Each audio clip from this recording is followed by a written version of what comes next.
Good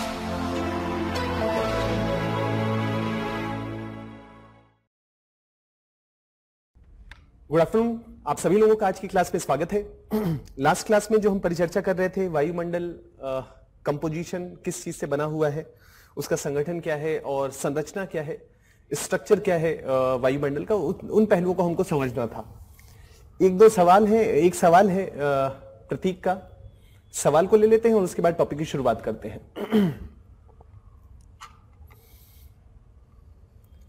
आज थोड़ी तबीयत गड़बड़ लग रही है, तो जो टॉपिक है आज संरचना, वहीं तक करेंगे, ठीक है।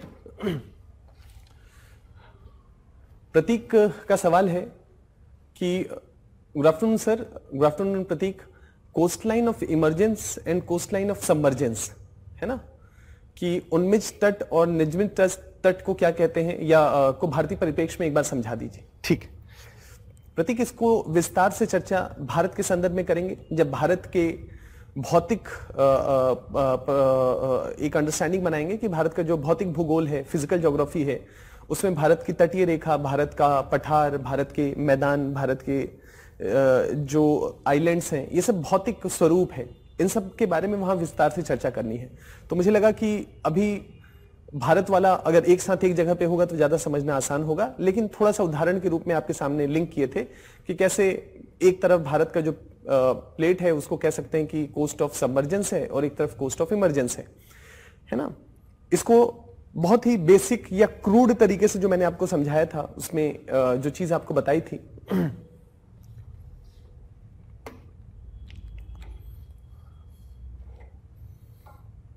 जो चीज आपको समझाई थी या समझाने का प्रयास किए थे, वो बताए थे कि मान लीजिए कि भारत है, ये भारत का प्रायद्वीपीय पठार है ना, पेनिनसुला है। प्रायद्वीप का मतलब होता है एक ऐसा भूभाग जो तीन तरफ से समुद्र से घिरा हुआ है। तो भारत का ये जो दक्षिण वाला हिस्सा है वो तीन तरह से या तीन दिशाओं से समुद्र से घिरा हुआ है, तो हम उसको प्रायद्वीप कहते हैं। तो भारत का जो प्रायद्वीपीय पठार है, चर्चा करेंगे आगे जब भारत पे आएंगे तो प्रायद्वीप का मतलब क्या होता है। भारत का एक ये वाला हिस्सा है जिसको हम वेस्ट कोस्ट लाइन कह सकते हैं या वेस्ट कोस्ट कह सकते हैं, पश्चिमी तट, और ये ईस्ट कोस्ट या पूर्वी तट है ना, और ये पश्चिमी तट, ये दो तट है। और दोनों तटों को मिला लें, इंक्लूडिंग आइलैंड्स, जो भी द्वीप है, अंडमान निकोबार द्वीप समूह, लक्षद्वीप, तो भारत की तटीय रेखा की लंबाई लगभग 7,516 किलोमीटर है ना, लगभग 7,500 किलोमीटर मान लीजिए कि ये भारत की तटीय रेखा है, या 7,516 किलोमीटर लंबी भारत की तटीय रेखा है। ठीक, अब इतनी लंबी तटीय रेखा है तो एक हिस्सा इस तरफ है, एक हिस्सा इस तरफ है, ऐसा मान लीजिए।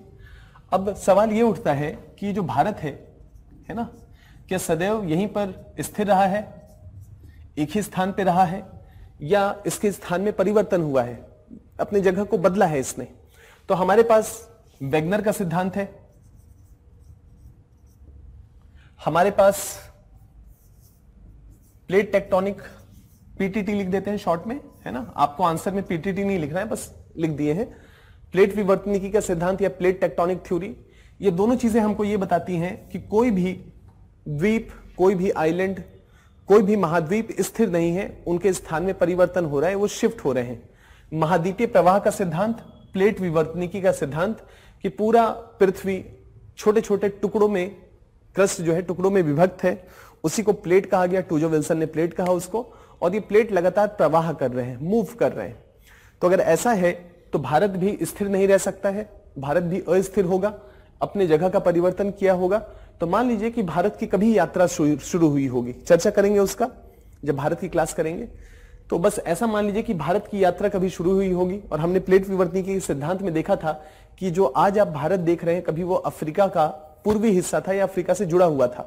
अफ्रीका से टूटने के बाद जो पेंजिया का विघटन होता है, उसमें भारत भी टूटता है, और टूटने के बाद ये उत्तर की दिशा की तरफ यात्रा करता है। ठीक है, अब यात्रा हम शुरू करते हैं, और यात्रा शुरू हुई तो सपोज मान लीजिए कि ये आपके सामने मान लीजिए प्लेट है, और इस भारत है, इसको मान लीजिए एक जहाज की तरह, एक जहाज है जो लगातार आगे बढ़ रहा है, सेल कर रहा है, तैर रहा है। अब तैरेगा तो जैसे एक जहाज होता है, तो क्या वो सीधे बिल्कुल स्मूथली आगे बढ़ रहा होता है, या थोड़ा इधर उधर, है ना, थोड़ा सा बेंड होते हुए आगे बढ़ता है। वैसे ही इमेजिन करिए कि ये भारत है, जब ये आगे बढ़ रहा होगा तो बढ़ने की प्रक्रिया में हो सकता है कि इसका झुकाव कुछ ऐसा हो या उसका झुकाव कुछ ऐसा हो, ऐसा हो सकता है। तो हमको नजर ये आता है कि हमारा ये वाला जो हिस्सा है, महाराष्ट्र का जो तट है खास करके, है ना, गोवा का जो तट है, हमको नजर आता है कि ये प्लेट कुछ ऐसा टिल्टेड है, झुका हुआ है। क्लियर है? झुके होने के कारण हमारा तट का एक हिस्सा अगर ऐसे झुकेगा तो यहां तक पानी आ जाएगा, तो हम कहेंगे कोस्ट ऑफ सबमर्जेंस। ये वाला हमारा हिस्सा कुछ डूबा हुआ है। तो हमारा जो पश्चिमी तट है, खास करके महाराष्ट्र वाला हिस्सा और गोवा वाला हिस्सा, ये डूबा हुआ है, कोस्ट ऑफ सबमर्जेंस। और ये जो पूरब वाला तट है, क्योंकि पूरा भारत एक भूखंड है, और अगर ऐसे हुआ होगा, इमेजिन करिए, तो ये वाला हिस्सा ये ऐसे जब उठा होगा तो भारतीय भूभाग का एक हिस्सा जो पानी में डूबा हुआ होगा वो ऐसा हुआ होगा। ऐसा हुआ होगा तो एक हिस्सा, सपोज मान लीजिए कि कभी यही वाला हिस्सा डूबा हुआ होगा पानी में, और अब चूंकि टिल्ट ऐसा हो गया है तो ये वाला हिस्सा जो कभी यहां समुद्र रहा होगा, ऐसा होने के कारण ये हिस्सा समुद्र से बाहर आ गया, कोस्ट ऑफ इमरजेंस, है ना, कोस्ट ऑफ इमरजेंस। ये वाला हिस्सा हमारा तटीय रेखा उदाहरण देती है, बताती है कि ये समुद्र के बाहर आ गया है। इसका एक हिस्सा जो पहले कभी समुद्र में डूबा हुआ था, ये समुद्र के बाहर आ गया, coast of emergence, coast of submergence. अब इमरजेंस में किस प्रकार की स्थलाकृतियों का निर्माण होता है वो हम लोगों ने देख लिया, है ना। कोस्ट ऑफ सबमर्जेंस में किस प्रकार की स्थलाकृतियों का निर्माण होता है, उन पहलुओं को हम लोगों ने समझ लिया। क्लियर है? चलिए, इतनी एक समझदारी बनी। कल की क्लास में हम एक महत्वपूर्ण विषय पे चर्चा कर रहे थे। उस विषय का नाम था वायुमंडल, है ना। वायुमंडल के संगठन और संरचना के संदर्भ में हम एक अंडरस्टैंडिंग बना रहे थे। अब हमारे लिए जो महत्वपूर्ण है, इंपॉर्टेंट है, वो ये है कि हमने जल वाष्प की भूमिका को समझ लिया, नाइट्रोजन की जो भूमिका है उसको भी हम लोगों ने देख लिया, ऑक्सीजन, CO2, ये जो महत्वपूर्ण गैसेस हैं, आर्गन, इन सब गैसेस का हम लोगों ने एक मोटा मोटा समझदारी बना लिया कि ये मामला है, ये इश्यूज हैं और पर्यावरण से इस तरह से लिंक्ड है ना। उन सब चीजों की एक समझदारी बनाई। उसी कड़ी में जो अगला हिस्सा है वो है जल वाष्प। इसी कड़ी में जो अगला हिस्सा है वो है जल वाष्प, जो आपके सामने है। जल वाष्प, पानी जो है उसका वाष्पीकरण हो गया, वाष्पीकरण हो गया तो ऊपर चला गया है। और इमेजिन करिए कि यही जल वाष्प जो ऊपर चला गया है, कल मैं आपको बता ही रहा था कि अगर पानी का फिजिकल स्टेट बदलता है, उसका भौतिक स्वरूप बदलता है, पानी अगर ठंडा हो जाता है तो बर्फ हो जाएगा। इसका मतलब है उस पानी ने अपने अंदर खूब सारे ठंडक को संग्रहित करके रखा हुआ है, इसीलिए वो ठंडा है। अगर पानी गर्म हो जाएगा, इसका मतलब वो जो जल की बूंद है, अगर वो अपने साथ खूब सारी गर्माहट को अपने अंदर समाहित कर लेगी तो वाष्प में बदल जाएगी। तो जल वाष्प क्या है? कुछ नहीं है, बस पानी प्लस गर्मी है, पानी प्लस गर्माहट है। पानी के साथ गर्माहट को ऐड कर दीजिए तो वो जल वाष्प हो जाता है एक सर्टेन डिग्री के ऊपर। तो इसका मतलब है कि जल वाष्प कुछ नहीं है, एक गर्माहट है, एक गर्म पानी है जो कि फिजिकल स्टेट को बदल लिया है, यानी कि अब तरल अवस्था से ठोस अवस्था की तरफ वो हो गया है। क्लियर है? तरल अवस्था से गैसियस अवस्था को प्राप्त कर चुका है। इसको हम जलवाष्प कहेंगे। तो इसका मतलब यह है कि जलवाष्प नीचे से जो पानी ऊपर उठा है, उस उठने की प्रक्रिया में वो अपने साथ गर्माहट को भी ऊपर लेके गया है। और जैसे जैसे ऊपर जाएगा, ठंडा होगा तो दोबारा पानी की बूंद बनेगी और बारिश होगा। इसका मतलब है कि दुनिया भर में जहां पर भी बारिश होगा वहां पर जलवाष्प का होना जरूरी है। और जलवाष्प जब ठंडा होता है तो बादल का निर्माण करता है, और बादल ही बारिश के एक महत्वपूर्ण कारक के रूप में है। जलवाष्प या जल कह सकते हैं कि अपेक्षाकृत भारी होता है, तो हमको हार्डली सतह से 10-15 किलोमीटर की ऊंचाई तक ही हमको बादल मिलते हैं, उसके ऊपर हमको बादल नजर नहीं आते। मैक्सिमम जो बादल है वो हमको 10-15 किलोमीटर की ऊंचाई तक मिलते हैं। बस इतना समझिए बादल के बारे में। बादल के बारे में 3 घंटे चर्चा करेंगे हम लोग, लगभग एक पूरी क्लास करेंगे कि बादल अलग अलग प्रकार के होते हैं। बस ऐसा समझ लीजिए कि 15 किलोमीटर की ऊंचाई के ऊपर कोई बादल नहीं है। मैक्सिमम बादल 90-95% बादल केवल हमको 15 किलोमीटर की ऊंचाई तक मिलता है ना, क्षोभ मंडल तक मिलता है। इतना बस ध्यान रखिए। अब सवाल यह उठता है कि ये जो पानी है ये हवा में आर्द्रता को ऐड करती है, आर्द्रता को जोड़ती है ना, आर्द्रता को जोड़ती है। या वायुमंडल में आर्द्रता को ऐड करती है। तो इस संदर्भ में इसकी एक महत्वपूर्ण भूमिका हो जाती है कि कोई भी वायु कितनी आर्द्र है ना, आर्द्रता हवा में कितनी है उसको निर्धारित करने में जलवाष्प की महत्वपूर्ण भूमिका होती है ना। दुनिया के जो शुष्क प्रदेश है वहां पर आर्द्रता बहुत कम होती है और दुनिया के अपेक्षाकृत जो आर्द्र प्रदेश है वहां पर आर्द्रता ज्यादा होती है। कितनी होती है? तो इनका वेरिएशन 0 से 4% के बीच में होता है ना। 100 ml है तो उसमें 4 ml मैक्सिमम पानी हो सकता है ना, और मिनिमम 0 यानी कि अति शुष्क हवा है। तो हवा में अगर 4% तक आर्द्रता है तो मान के चलिए कि हवा काफी ज्यादा आर्द्र है, और अगर 0% आर्द्रता है इसका मतलब है हवा अति शुष्क है। क्लियर है? और यही अति शुष्क और अति आर्द्र हवाएं अलग अलग प्रकार के जलवायु की घटनाएं को जन्म देती हैं। अलग अलग प्रकार की बारिशें, स्लीट या कह सकते हैं कि बर्फबारी होना, पत्थर गिरना, है ना, बारिश होना, ये सारी चीजें कहीं ना कहीं जलवाष्प के ही ठंडे होने की प्रक्रिया पे निर्भर करती हैं। कितनी जल्दी से वो ठंडा होती है उस बात पे निर्भर करती है। तो ये सारे पॉइंट्स यहाँ पर लिखे हुए हैं। मौसमी घटनाएं या जो भी मौसमी परिवर्तन हो रहा है, जो भी वेदर फेनोमेनाज हो रहे हैं, उसमें पानी की एक महत्वपूर्ण भूमिका है। चाहे वो चक्रवात हो, चाहे आप उसको एक्स्ट्रा ट्रॉपिकल साइक्लोन्स कहें, चाहे उसको पश्चिमी विक्षोभ का नाम दें, चाहे उसको मॉनसून कहें, चाहे उसको आप जो है काल बैसाखी का नाम दें, कुछ भी आप उसको चर्चा करेंगे आने वाले समय में। अलग अलग जो भी जलवायु की परिघटनाएं हमको नजर आ रही हैं उसमें पानी की एक महत्वपूर्ण भूमिका है। क्लियर है? ये पॉइंट यहां पर उस बात को बताता है ना, ये पॉइंट उस बात को बताता है।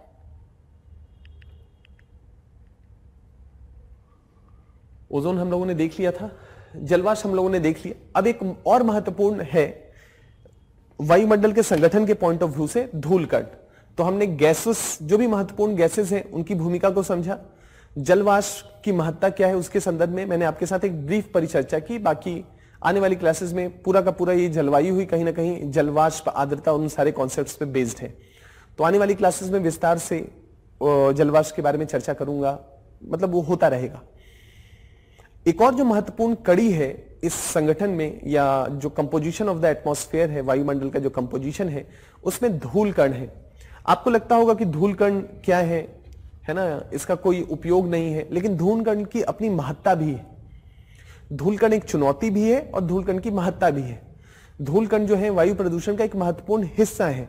पार्टिकुलेट मैटर्स, एनवायरमेंट में आप लोगों ने समझा होगा कि जो नेशनल एयर क्वालिटी इंडेक्स बनता है उसमें हम पार्टिकुलेट मैटर 2.5 और 1 ये देखते हैं।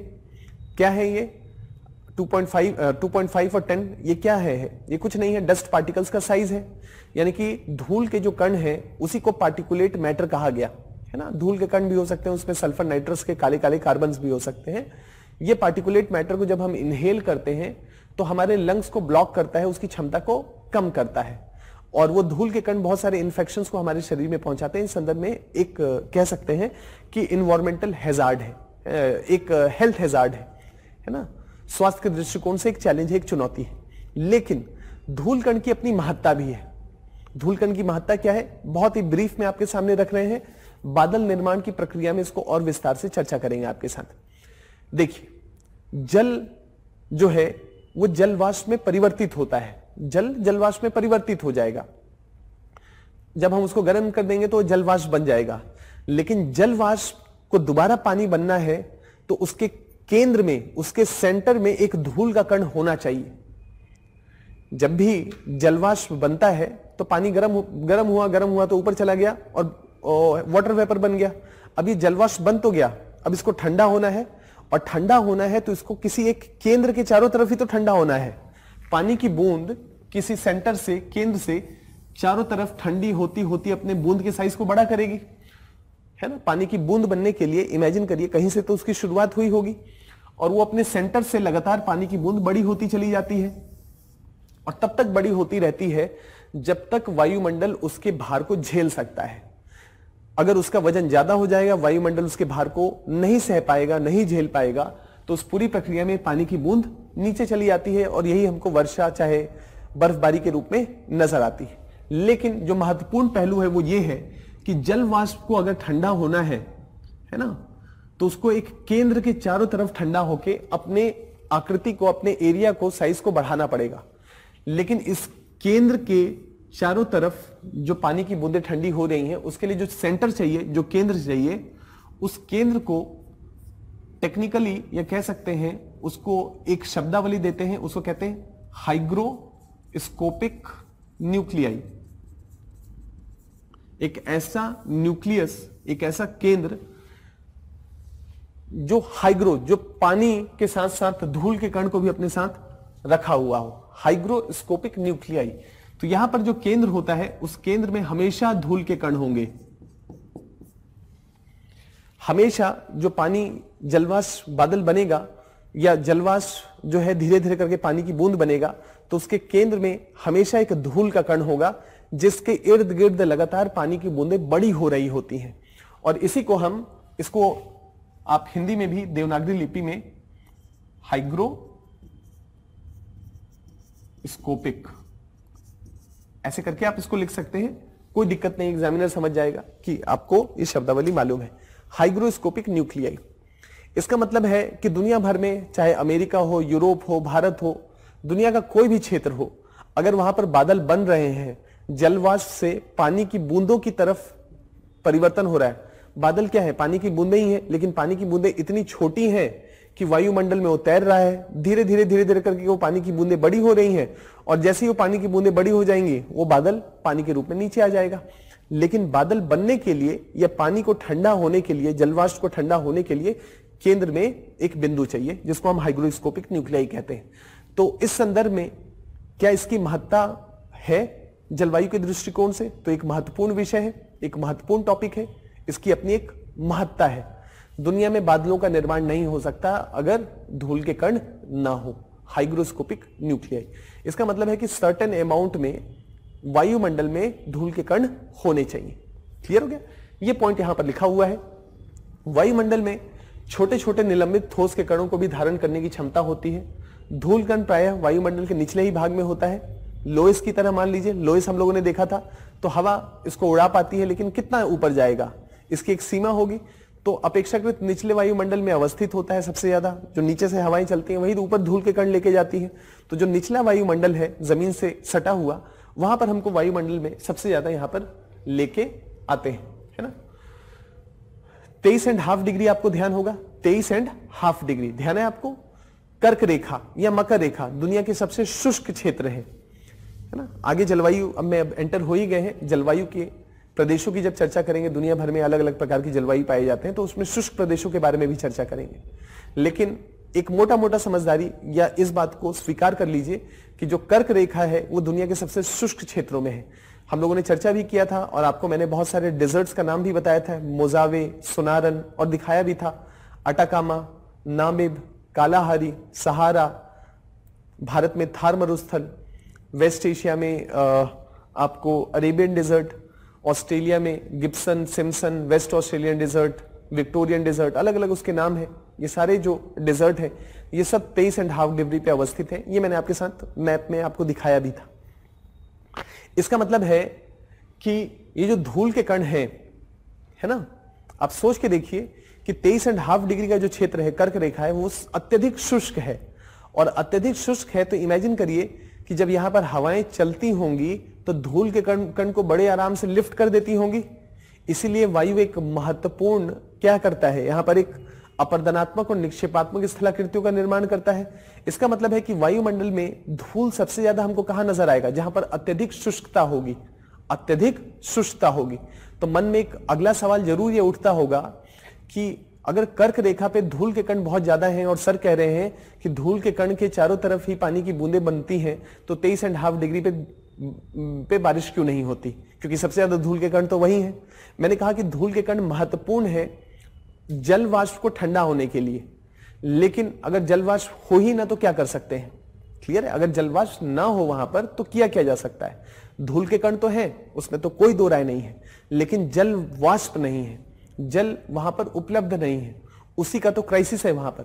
लेकिन धूल के कण है, तो इसलिए सबसे ज्यादा वायुमंडल में अगर धूल के कणों की सप्लाई या सबसे ज्यादा धूल के कण कहीं पर है तो वो कर्क और मकर रेखा के आसपास है। क्लियर है? ये पॉइंट को ध्यान रखिएगा। यही पॉइंट यहां पर लिखा हुआ है कि उपोष्ण और शीतोष्ण प्रदेशों में शुष्क वायु के कारण धूल कणों का सबसे अधिक जमाव हमको नजर आता है। 23.5 डिग्री को उपोष्ण कटिबंध कहते हैं। धूल के कण के अंतर्गत गैसें, जलवाष्प को छोड़कर वायु में उपस्थित सभी ठोस कणों को सम्मिलित किया जाता है। कार्बन डाइऑक्साइड, है ना, जो भी हम लोगों ने गैसेस की बात की, हाइड्रोजन, ऑक्सीजन, नाइट्रोजन, जो भी गैस हम लोगों ने चर्चा की, हाइड्रोजन नहीं, nitrogen, oxygen, carbon dioxide, argon, ये सारे गैसेस हैं, है ना। इन गैसेस को छोड़ दीजिए और जलवाष्प को छोड़ दीजिए, तो बाकी गैसेस को छोड़ के और जलवाष्प को छोड़ के बाकी जो भी चीजें बचती हैं वो सब धूल कण का हिस्सा होंगी। ये जो मैं पॉइंट आपको बता रहा था कि धूल कण आर्द्रताग्राही नाभिक या हाइग्रोस्कोपिक न्यूक्लियाई का निर्माण करती है। आर्द्रताग्राही नाभिक, न्यूक्लियस का मतलब है नाभिक, आर्द्रताग्राही, आर्द्रता जो है उसके चारों तरफ लगातार उसका कह सकते हैं कि संग्रहण हो रहा होता है। तो आर्द्रता ग्रहित या आर्द्रता ग्राही नाभि या हाइग्रोस्कोपिक न्यूक्लियाई के निर्माण के लिए इसका होना, धूल के कणों का होना जरूरी है। बिना धूल के कण के बिना पानी की बूंदें नहीं बन सकती, और पानी की बूंदें नहीं बनेंगी तो बादल नहीं बनेगा, और बादल नहीं बनेगा तो बारिश नहीं होगी। यानी कि वर्षा होने के लिए हाइग्रोस्कोपिक न्यूक्लियाई के रूप में धूल के कणों का होना अति आवश्यक है। क्लियर है? बाकी इसकी चर्चा और विस्तार से आगे करेंगे। इसके अलावा एक और जो पॉइंट है, बस थोड़ा सा ब्रीफली इसको समझिए कि हमको लालिमा नजर आती है। जब सूर्योदय होता है तो हमको लालिमा नजर आती है। जब सूर्यास्त होता है तो भी हमको आकाश में लालिमा सी नजर आती है। सनसेट के समय और सनराइज के समय आकाश हमको रेडिश नजर आता है। ये हमको रेडिश क्यों नजर आता है? ऐसा क्या होता है सुबह और शाम के समय कि ये कि आकाश हमको लाल नजर आने लगता है, रेडिश कलर का नजर आता है? तो उसका मूल कारण है धूल के कण। धूल के कण जो हवा में रहते हैं, जब सूर्य की किरणें उससे टकराती हैं तो वो स्कैटर करती हैं, है ना, इधर उधर बिखरती हैं। और इस पूरी प्रक्रिया में जो सूर्य की रोशनी है ना, जो सूर्य की रोशनी हमारी तरफ आ रहा है, उसमें बहुत प्रकार के रेज हैं जिसको हम फोटॉन्स कहते हैं, जैसे कि एक्स रेज, जैसे कि अल्फा, बीटा, गामा रेज, है ना, यूवी रेज। इसके अलावा एक और होता है, उसको कहते हैं विबग्योर। 7 रंग होते हैं ना इंद्रधनुष में, तो violet, indigo, blue, green, yellow, orange, red, VIBGYOR. 7 रंग इंद्रधनुष के, ये 7 रंग होते हैं। यानी कि सूर्य की रोशनी जो हम पे पड़ती है या जो सनलाइट आ रहा है उसमें 7 रंग हैं। इसका मतलब है कि सूर्य की रोशनी चली आ रही है और उसके बीच में कोई बाधा आ गई तो ये टकराया, और टकराया तो हमको इसके रंग नजर आते हैं। जैसे जब बारिश होगी, है ना, तो वायुमंडल में जब खूब आर्द्रता होती है तो आप देखेंगे कि आपको इंद्रधनुष नजर आता है। तो इसका मतलब क्या हो रहा है कि सूर्य की रोशनी से टकराई और टकरा के अलग अलग रंग स्कैटर हुए, और अलग अलग रंग स्कैटर हुए तो वही हमको अलग अलग रंगों में आसमान नजर आता है। सूर्य सुबह और शाम के समय लाल रंग का या लालिमा हमको नजर आती है क्योंकि उस रंग का सबसे ज्यादा स्कैटरिंग किया जाता है। उस पूरी प्रक्रिया में हमको आसमान रेड कलर का नजर आता है। यह प्रक्रिया भी प्रभावी क्यों है? क्योंकि वायुमंडल में धूल के कण है। इसी को स्कैटरिंग के संदर्भ में बताया है। उषा काल और गोधली बेला के समय हमको आकाश थोड़ा सा रेडिश नजर आता है। उसका मूल कारण यही है कि किरणों के प्रकीर्णन या स्कैटरिंग, उनको फैला दिया जाता है, टकरा के वो फैल जाती हैं, तो उनके अलग अलग रंग हमको नजर आते हैं। कोई अलग अलग प्रकार की स्कैटरिंग होती है, उसकी चर्चा मुझे आपके साथ नहीं करनी है। रीजन ये है कि ऑप्शनल सब्जेक्ट में उसकी महत्ता होती है। शब्दावली आपके सामने रखते हैं, घबराइएगा नहीं, उसकी चर्चा नहीं करेंगे, न उसकी जरूरत है। 2 प्रकार का स्कैटरिंग होता है, एक को कहते हैं माई स्कैटरिंग और एक को कहते हैं रेलिंग स्कैटरिंग। जो ऑप्शनल सब्जेक्ट जिनका होगा उनको मालूम होगा माई और रेलिंग स्कैटरिंग, या वो पढ़ेंगे आगे चल के, लेकिन हमारे लिए महत्वपूर्ण नहीं है। उस लेवल पे यूपीएससी के द्वारा सवाल नहीं पूछा जा रहा है।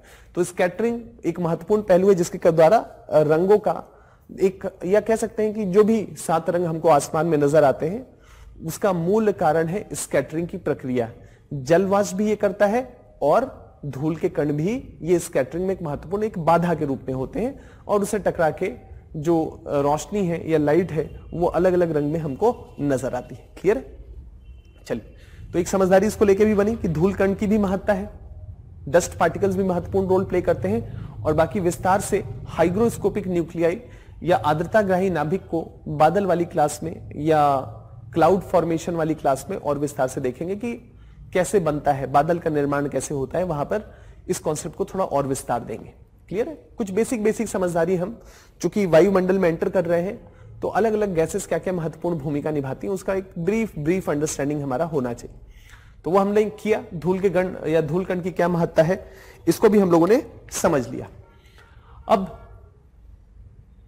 ये जो हम लोगों ने देखा कि जो गैसेस हैं, नाइट्रोजन है, ऑक्सीजन है, आर्गन है, CO2 है ना, या धूल के कण है ना, जल वाष्प है, तो इसमें अगर परिवर्तन होता है, जिस स्थिति में ये है अगर उससे ज्यादा होता है, उससे कम होता है, खास करके अगर ज्यादा होता है तो हमारे लिए एक चुनौती है, हमारे लिए एक चैलेंज है ना। तो उस संदर्भ में वायुमंडल के संगठन में परिवर्तन, औद्योगिक क्रांति के पश्चात, अब कल की स्टोरी में आपको बताए ही थे कि इंडस्ट्रियल रिवॉल्यूशन जो 1750 में ब्रिटेन से शुरू होता है, स्टीम इंजन की शुरुआत होती है, पहली औद्योगिक क्रांति होती है ये, फर्स्ट इंडस्ट्रियल रिवॉल्यूशन। उसमें स्टीम इंजन जो है वो स्टीम ने एक महत्वपूर्ण भूमिका निभा दी, औद्योगिक क्रांति को बल दिया, मशीनीकरण को बल दिया। यही औद्योगिक क्रांति मशीनीकरण को जन्म दिया, या अगर हम कहते हैं कि 1750 में क्या हुआ, स्टीम इंजन, स्टीम से, भाप से चलने वाले इंजन। लेकिन भाप आएगा कहां से? आपको गर्म करना पड़ेगा पानी को, उससे भाप का प्रेशर होगा, उससे आप स्टीम इंजन चला रहे, लेकिन गर्म कैसे करेंगे? तो गर्म के लिए कोयले का उपयोग हुआ है ना। तो और उसके माध्यम से जो है कोयले की हीट एनर्जी को काइनेटिक एनर्जी में बदला गया है ना, और उस पूरी प्रक्रिया में औद्योगिक क्रांति की शुरुआत होती है, ब्रिटेन में इसकी शुरुआत हो जाती है। और यहां से कार्बन का उत्सर्जन शुरू हो जाता है, वायुमंडल में लगातार कार्बन डाइऑक्साइड की मात्रा बढ़ती चली जाती है। तो हम कह सकते हैं वायुमंडल के संगठन में परिवर्तन औद्योगिक क्रांति के साथ लगातार एक व्यापक स्तर पर शुरुआत होती है। हम नॉर्मली खाना भी बनाते हैं, सपोज गैस को छोड़ दीजिए, मीथेन को छोड़ दीजिए, यानी कि जो पाइप नेचुरल गैस आता है उसको हटाइए, लेकिन उसके अलावा कोयला है, लकड़ी है, अलग अलग चीजों पे जो भी हम खाना बना रहे हैं उससे भी लगातार CO2 का एमिशन हो रहा है। जो हम गाड़ियां चला रहे हैं, जो उद्योग धंधे हैं, उन सब से लगातार बर्निंग के द्वारा, कार्बन की बर्निंग के द्वारा लगातार CO2 रिलीज हो रहा है।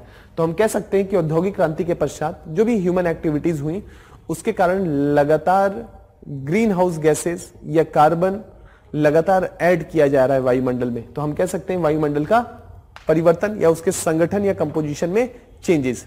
और जब वायुमंडल के कंपोजिशन में चेंजेस होते हैं तो हम इसी को एयर पॉल्यूशन के नाम से जानते हैं। वायुमंडल में धूल के कण होने चाहिए, जैसा मैंने आपको बताया, होना चाहिए, लेकिन एक तय सीमा से अगर ज्यादा हो जाता है तो हम इसी को एयर पॉल्यूशन कहते हैं। और दिल्ली में एयर पॉल्यूशन का एक मूल कारण यह भी है पार्टिकुलेट मैटर्स का बहुत ज्यादा होना। क्यों? क्योंकि दिल्ली NCR के आसपास आप किसी भी जगह का नाम लीजिए, गाजियाबाद, फरीदाबाद, नोएडा, ग्रेटर नोएडा, कोई भी जो भी NCR के छोटे छोटे शहर हैं या उसके हिस्से हैं, आप कहीं पर भी जाके देखिए, लगातार लार्ज स्केल कंस्ट्रक्शन एक्टिविटीज हो रही हैं। तो चारों तरफ से जो भी हवाएं आएंगी वो इन्हीं धूल के कणों को लेके आएंगी, और अगर इन धूल के कणों को लेके आएंगी और दिल्ली में इकट्ठा करेंगी तो ऑब्वियस सी बात है कि एयर पॉल्यूशन में पार्टिकुलेट मैटर एक चिंता का विषय हो जाएगा।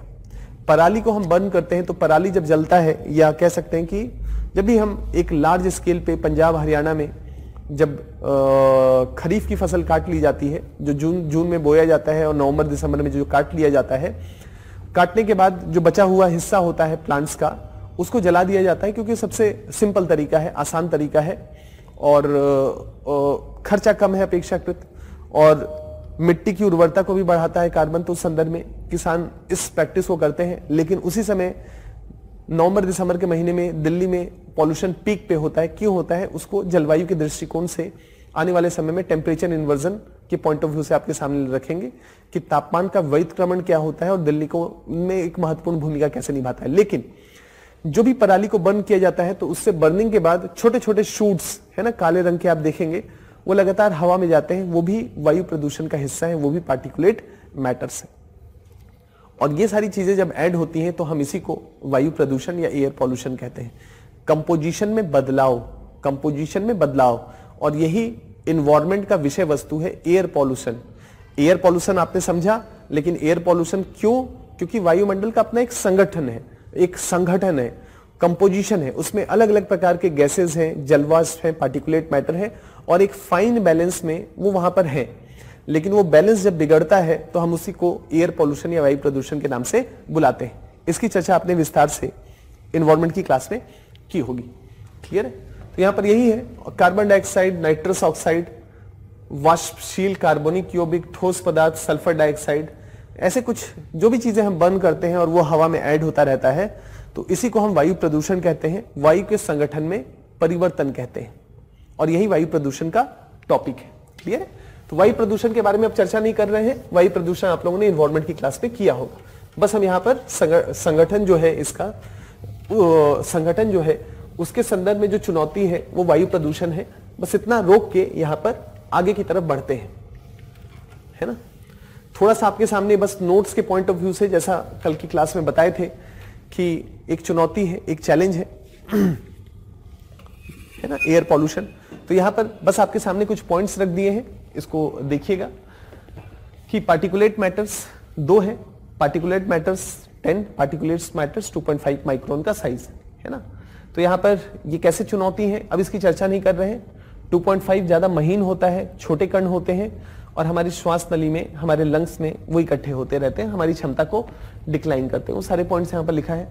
कुछ प्राइमरी कण होते हैं, कुछ द्वितीय कण होते हैं। प्राइमरी कण, प्राइमरी पार्टिकुलेट मैटर और सेकेंडरी पार्टिकुलेट मैटर्स, ये 2 शब्दावली है जो आप लोगों ने पढ़ा होगा या इसकी एक समझदारी आपको होगी।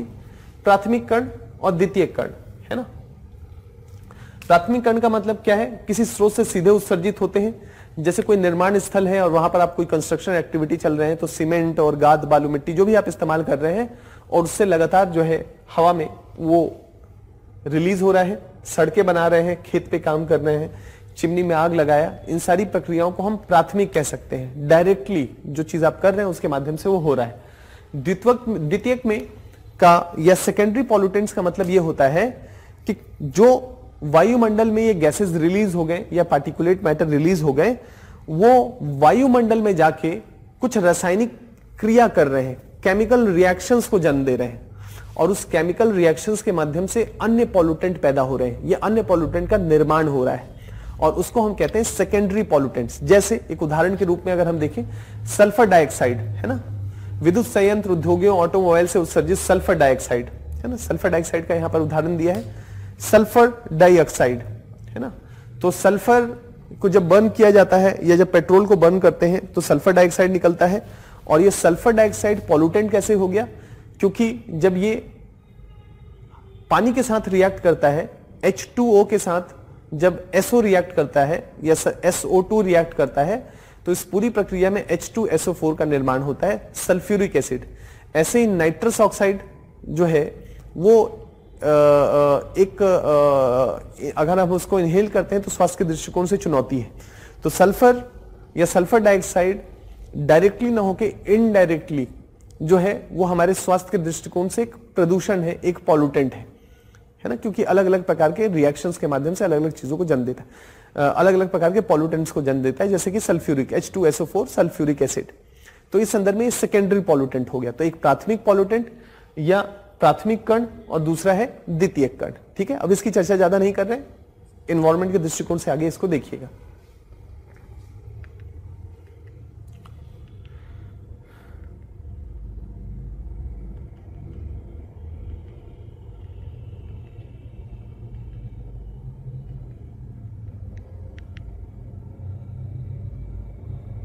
ये हम लोगों ने देख लिया, क्लियर है। ये 8 पॉल्यूटेंट्स है, या कह सकते हैं एयर क्वालिटी इंडेक्स है ना। Air quality, national air quality index जो है वो आप लोगों ने पढ़ा होगा।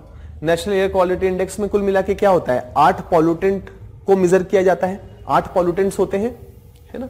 वो 8 पॉल्यूटेंट्स कौन कौन से होते हैं, particulate matter 2.5, particulate matter 2.5 to 10, nitrous oxide, ozone कैसे पॉल्यूटेंट होता है देखते हैं, carbon monoxide, CO, SO2, sulphur dioxide, NH जो है अमोनिया, और PB का मतलब है लीड, है ना। तो ये कुछ महत्वपूर्ण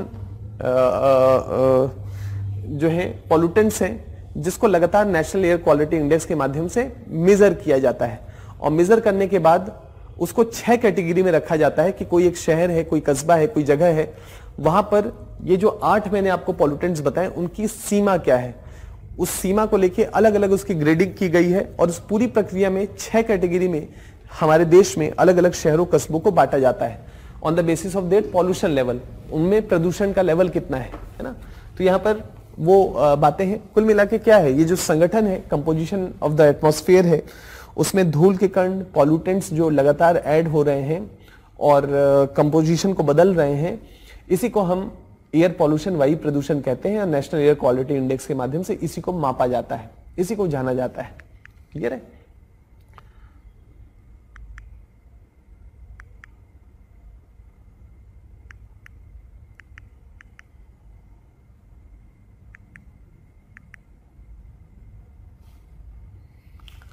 अब जैसा यहां पर नोट्स में जो पॉइंट लिखा हुआ है आपके सामने, उसमें मैंने कहा कि ये पार्टिकुलेट मैटर 2.5, पार्टिकुलेट मैटर 10, ऐसे करते करते हम एक और 8 पॉल्यूटेंट में से एक महत्वपूर्ण पॉल्यूटेंट है O3, ओजोन। कल की क्लास में मैंने आपको समझाया था, बताया था कि ओजोन एक महत्वपूर्ण गैस है, पृथ्वी पर एक छतरी की तरह है जो पैराबैंगनी किरणों से पृथ्वी की रक्षा करता है। इसके बारे में हम लोगों ने समझा था, लेकिन चूंकि यहां पर एक पॉल्यूटेंट के रूप में भी ओजोन को रखा गया है, तो ये पॉल्यूटेंट कैसे है इसके संदर्भ में थोड़ी सी समझदारी आप बना लीजिए।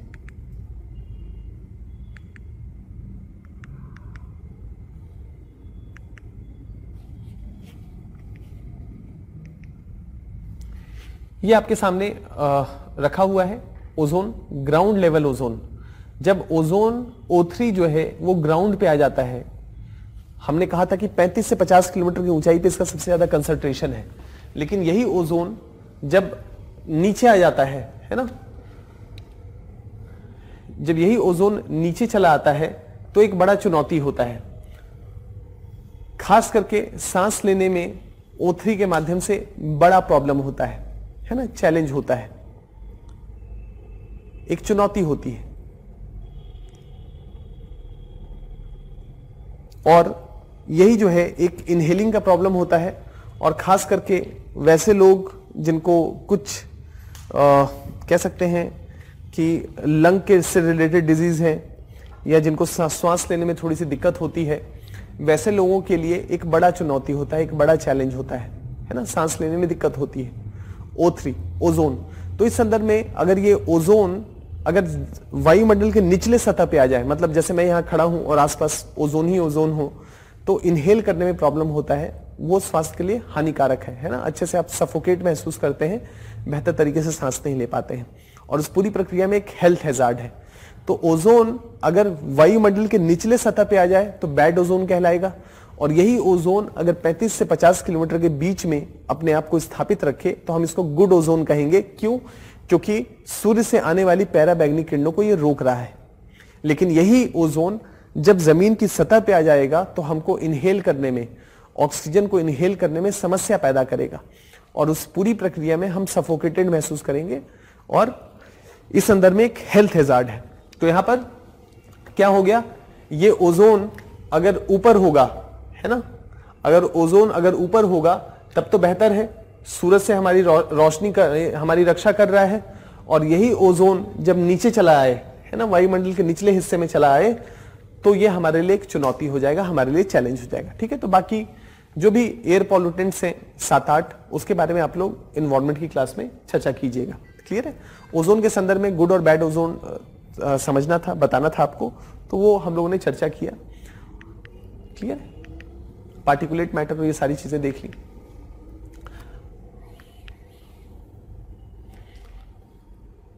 अब हमको जो समझना है वो है वायुमंडल की संरचना। जो भी कंपोजिशन से रिलेटेड पहलू थे वो हम लोगों ने देख लिए, और बाकी आप एनवायरमेंट की क्लास में विस्तार से इसको देखेंगे, है ना। एक और चीज जो आपको बताना है बस वो कि पार्टिकुलेट मैटर श्वास के लिए प्रॉब्लम है ना। O3 के बारे में भी हम लोगों ने सुन लिया, समझ लिया। CO भी लिखा हुआ है, थोड़ा सा उसके बारे में बता देते हैं ताकि दिक्कत ना हो। SO4 या SO2 सल्फर डाइऑक्साइड अपने आप में एक चुनौती है। क्यों? क्योंकि एसिड बना देता है। H2SO4 तो चुनौती है।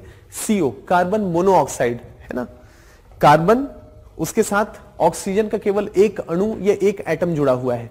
अगर दो अणु जुड़ जाता है तो कार्बन डाइऑक्साइड हो जाता, एक अणु जुड़ा हुआ है तो मोनो, मोनो का मतलब एक, कार्बन मोनोऑक्साइड, ऑक्सीजन का केवल एक अणु उसमें है तो कार्बन मोनोऑक्साइड कहा हम लोगों ने। कार्बन मोनोऑक्साइड एक पॉइजनस गैस है ना, एक पॉइजनस गैस है।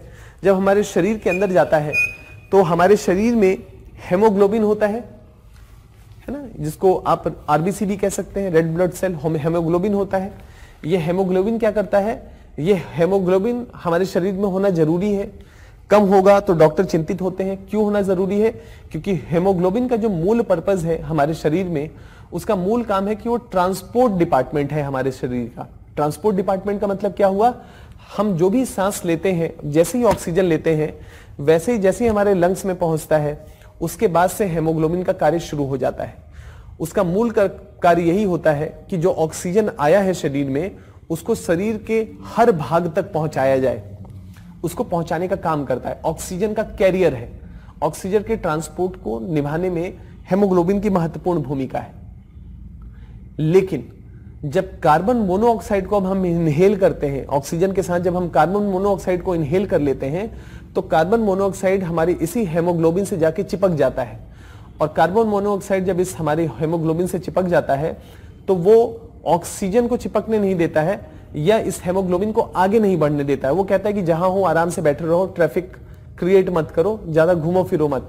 और उस पूरी प्रक्रिया में जो हमारा हेमोग्लोबिन है वो एक जगह पे स्थिर हो जाता है और ऑक्सीजन को शरीर के अन्य भागों तक नहीं पहुंचा पाता है और इस पूरी प्रक्रिया में सफोकेशन से दम घुट जाता है। तो CO एक चुनौती हो गया, एक चैलेंज हो गया, एक हेल्थ हैजार्ड है, स्वास्थ्य के दृष्टिकोण से एक बड़ा चैलेंज के रूप में है। क्लियर हो गया, समझदारी बनी। तो कुछ ऐसे आपको मैं लिंक कर रहा हूं कि हमको कंपोजिशन समझना है और उसी कंपोजिशन के बेसिस पे एयर पॉल्यूशन का कॉन्सेप्ट बेस्ड है। इसी में आपके सामने एक टॉपिक है, उसका नाम है स्मॉग, है ना, ऊपर लिखा हुआ है स्मॉग। स्मॉग दो शब्दों से बना हुआ है, स्मॉग दो शब्दों से बना हुआ है। ये जो शब्दावली है स्मॉग की, इसमें दो शब्द हैं,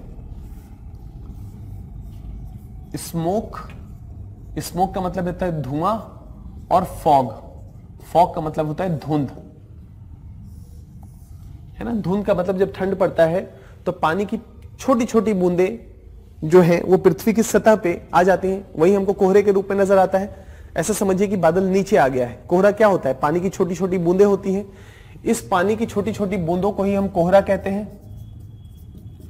इसी कोहरे के साथ जब स्मोक ऐड हो जाता है ना, स्मोक का मतलब है particulate matter 10, particulate matter 2.5, nitrous oxide, sulphur dioxide, carbon monoxide, ये सारी चीजें जब इसके साथ ऐड हो जाती हैं इस कोहरे के साथ तो हम इसको कहते हैं स्मॉग। फॉग जो है वो स्वास्थ्य के दृष्टिकोण से चुनौती नहीं है, स्वास्थ्य के दृष्टिकोण से चुनौती नहीं है, लेकिन स्मॉग जो है वो एक हेल्थ हैजार्ड है, स्वास्थ्य के दृष्टिकोण से चैलेंज है ना, हेल्थ हैजार्ड है, ये हेल्थ के दृष्टिकोण से एक चैलेंज है, एक चुनौती है। क्लियर है। और वही टॉपिक लिखा हुआ है कि जब वायुमंडल का संगठन या कंपोजिशन में बदलाव होता है, जब उसका कंपोजिशन बदलता है तो उसमें जब पॉल्यूटेंट्स ऐड होते हैं तो बहुत प्रकार की समस्याएं वायुमंडल में नजर आती हैं, जैसे कि हम लोगों ने नेशनल एयर क्वालिटी इंडेक्स के संदर्भ में देखा, कार्बन मोनोऑक्साइड के संदर्भ में आपको थोड़ा सा ब्रीफ करने का प्रयास किया, और उसी पूरी प्रक्रिया में स्मॉग एक बड़ा चुनौती है।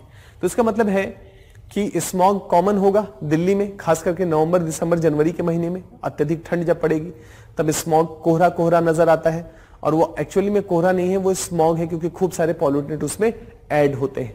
और ये स्मॉग स्वास्थ्य के दृष्टिकोण से चैलेंज है। कई बार इस स्मॉग में, ये जो स्मॉग है जैसे मैंने आपको बताया कि इसमें सल्फर की भी मात्रा होती है, और सल्फर कहां से आता है, सल्फर मूलतः पेट्रोलियम को जला के निकलता है। जब हम पेट्रोल और पेट्रोलियम प्रोडक्ट्स को जब जलाते हैं, बर्न करते हैं, जैसे कि कार है, कार जब पेट्रोल को जलाता है या पेट्रोल को बर्न करता है तो उस पूरी प्रक्रिया में कार के एग्जॉस्ट पाइप से या बाइक के एग्जॉस्ट पाइप से नाइट्रस ऑक्साइड, सल्फर ऑक्साइड जैसे कुछ पॉल्यूटेंट्स निकलते हैं। यही नाइट्रस ऑक्साइड या सल्फर डाइऑक्साइड जो है वो हवा में ऐड हो जाता है ना, और हवा में ऐड हो जाता है तो एक तरीके से हम कह सकते हैं कि कोहरे के साथ ऐड हो जाएगा तो स्मॉग कहेंगे। कई बार ये स्मॉग विषाक्त होता है, अगर कार्बन मोनोऑक्साइड जुड़ जाएगा तो विषाक्त होगा, सल्फर डाइऑक्साइड इसमें ऐड हो गया, और कोहरा का मतलब क्या हो गया, छोटी छोटी पानी की बूंदें। तो इन छोटी छोटी पानी की बूंदों के साथ कोहरा या के साथ सल्फर ऐड हो गया, सल्फर, और सल्फर जब पानी के साथ ऐड हो जाता है तो H2SO4 सल्फ्यूरिक एसिड का निर्माण करता है। और जिन क्षेत्रों में वायु प्रदूषण का स्तर बहुत ज्यादा होता है वहां पर हमको ऐसे रेनफॉल या H2SO4 या एसिड रेन भी नजर आता है, कि उन शहरों में एसिड रेन भी होता है। तो दुनिया में जो पॉल्यूटेंट शहर हैं, जो पॉल्यूटेंट क्षेत्र हैं, वहां पर एसिड रेन भी एक महत्वपूर्ण वायु प्रदूषण के पॉइंट ऑफ व्यू से चैलेंज है, चुनौती। तो पॉइंट यहां पर लिखा हुआ है, परंपरागत रूप से स्मॉग धुएं, सल्फर डाइऑक्साइड तथा कोहरे के मिश्रण को हम कहते हैं। स्मॉग का एक अन्य प्रकार फोटोकेमिकल स्मॉग और ऑक्सीडाइजिंग स्मॉग है, इसको अभी भूल जाइए, जब फॉग की चर्चा करेंगे तो विस्तार से चर्चा करेंगे। बस स्मॉग का मतलब होता है स्मोक प्लस फॉग। ये लास्ट के लिए है, सेकंड थर्ड रिवीजन के लिए आपके पास ये दोनों शब्दावली होना चाहिए। फोटोकेमिकल स्मॉग किसको कहते हैं और ऑक्सीडाइजिंग स्मॉग किसको कहते हैं, तो जब फॉग की चर्चा करेंगे तो वहां पर इसका विस्तार देंगे। क्लियर है।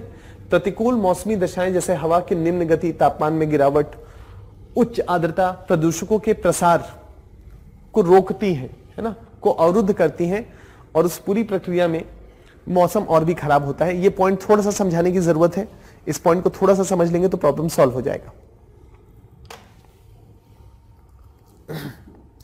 कुल मिलाकर इसको उदाहरण के माध्यम से समझिए कि प्रतिकूल मौसमी दशाएं जैसे हवा की निम्न गति है ना, हवा की निम्न गति जो है वायु के प्रदूषण को बढ़ाती है। दिल्ली में नवंबर दिसंबर, खास करके दिसंबर और जनवरी के महीने में जब वायु प्रदूषण का स्तर बहुत हाई होता है तो वहां पर जो क्लाइमेटोलॉजिस्ट हैं या जो जलवायु के एक्सपर्ट्स हैं वो कहते हैं कि दिल्ली में हवा की गति बहुत धीमी हो गई है, और हवा की गति बहुत धीमी होने के कारण वायु प्रदूषण को बहा के हवाएं नहीं ले जा पा रही हैं। क्लियर है। और उस पूरी प्रक्रिया में, उस पूरे प्रोसेस में जो भी लगातार हवाएं निकल रही हैं या जो भी वायु प्रदूषण दिल्ली में अलग अलग जो भी इकोनॉमिक एक्टिविटीज हो रही हैं, वो हवा स्कैटर नहीं कर पा रही है, वो फैल नहीं पा रही, वो वहीं पर इकट्ठी होती जा रही है। इसलिए दिल्ली को कहते हैं कि ठंड के दिनों में गैस चैम्बर हो जाता है। अब ये गैस चैम्बर कैसे होता है इसको समझ लीजिए।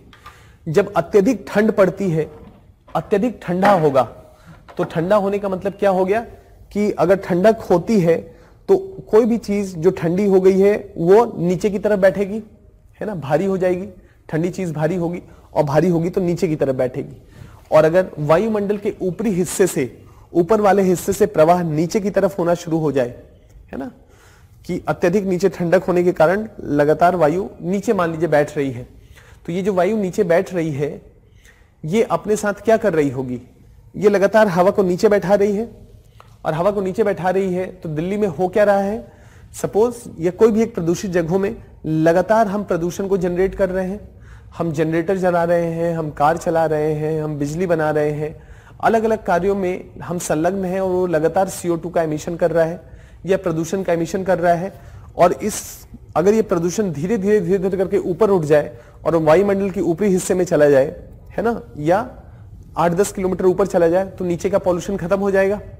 लेकिन नीचे लगातार पॉल्यूशन हो रहा है और हवाएं नीचे से ऊपर चलने की जगह ऊपर से नीचे की तरफ बह रही हैं, और ऊपर से नीचे की तरफ जब ये बैठती हैं तो नीचे के प्रदूषण को वो मौका नहीं देती हैं कि वो एस्केप कर जाए, वो बाहर चला जाए। क्लियर है। तो एक तो इस तरीके का मूवमेंट है, ऊपर से हवाएं नीचे की तरफ बैठ रही हैं और नीचे वाले प्रदूषण को वो ऊपर एस्केप नहीं करने देती है, जिसके कारण दिल्ली लगातार गैस चैम्बर बन रहा होगा। तो चलिए, ऊपर से हवाएं नीचे की तरफ बैठ रही हैं तो ऊपर नीचे वाली हवा ऊपर नहीं जा सकती, लेकिन दूसरा तो क्षैतिज प्रवाह है, हवा एक पूरब से पश्चिम चाहे उत्तर से दक्षिण की तरफ बहे, प्रॉब्लम सॉल्व। लेकिन ठंड के दिनों में हवा ऊपर से नीचे की तरफ बैठती है, और ये वाली जो क्षैतिज गति है, हॉरिजॉन्टल मूवमेंट है, वो अपेक्षाकृत मंद होता है। मंद होता है तो न ये हवा बहा के ले जा पाती है और न ये हवा ऊपर उठ पा रही है। दिल्ली एक कंप्लीट गैस चैम्बर में तब्दील हो जाता है। इसका मतलब अगर हवा की गति मंद होगी तो वैसी स्थिति में पॉल्यूशन का लेवल अपेक्षाकृत ज्यादा होगा और स्मॉग को जन्म देगा। अत्यधिक ठंड होगी तो फॉग होगा, और उसके साथ लगातार वो पॉल्यूशन ऐड होगा तो स्मॉग का निर्माण होगा। अब यहां पर एक छोटा सा स्लाइड ऐड कर दिए हैं कि दिल्ली में या पूरे भारत में ग्रेडेड रेस्पॉन्स सिस्टम की शुरुआत हुई है कि अगर पार्टिकुलेट मैटर का लेवल, CO2 का लेवल, नाइट्रस ऑक्साइड का लेवल, सल्फर ऑक्साइड का लेवल अगर इस थ्रेशोल्ड से ज्यादा पहुंच जाता है तो हमको कुछ गतिविधियों को रोकना पड़ेगा, कुछ आर्थिक गतिविधियों को थामना पड़ेगा। ताकि प्रदूषण के स्तर को कंट्रोल में लाया जा सके। इसी को कहा गया है ग्रेडेड रेस्पॉन्स सिस्टम। ये पॉइंट यहां पर लिखा हुआ है कि अगर प्रदूषण का लेवल इस लेवल पे होगा तो क्या करना है, अगर प्रदूषण का लेवल और बढ़ गया है तो क्या क्या हमको करने की जरूरत है, ऑड इवन करें, इंडस्ट्रीज को बंद करें, क्या करें, है ना। कुछ हमको डेफिनेटली मेजर्स अपनाने पड़ेंगे और उसी को ग्रेडेड रेस्पॉन्स सिस्टम कहा गया। और वो इस बात पर निर्भर करता है कि जो नेशनल एयर क्वालिटी इंडेक्स बना था उसके किस पैमाने पे वो शहर खड़ा है या वो कस्बा या वो जगह खड़ा है। अगर सबसे वेरी पुअर क्वालिटी का होगा एयर तो इसका मतलब है कि अपेक्षाकृत हार्ड मेजर्स लेने पड़ेंगे। अगर सेटिस्फैक्टरी से मॉडरेटली पुअर है या पुअर है तो इसका मतलब है कि कुछ मेजर्स अपनाने पड़ेंगे ताकि हम वायु की क्वालिटी को इंप्रूव कर सकें। इसी को हम लोगों ने कहा graded response action plan. Clear है।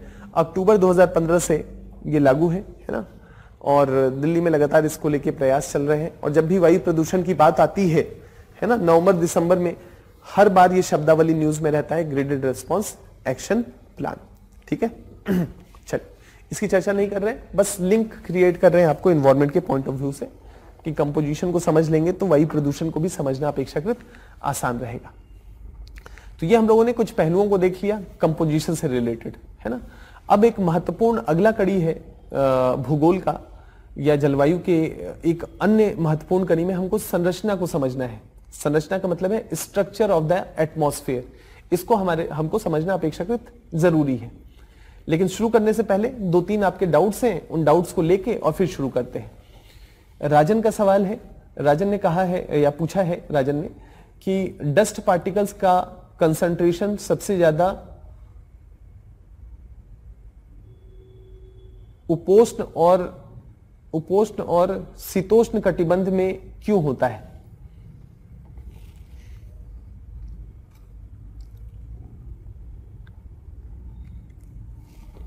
थोड़ा सा समझाते हैं इसके बारे में, है ना, ताकि आप इस बात को समझें। उपोष्ण और शीतोष्ण यही बातें हैं।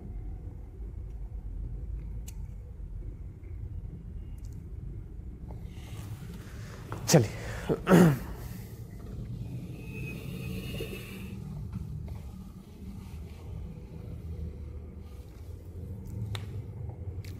एक बार मैप खोलिए आप लोग, एक बार मैप खोलिए।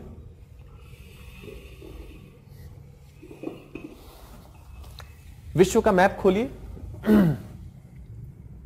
विश्व का मैप आप लोग ओपन करें।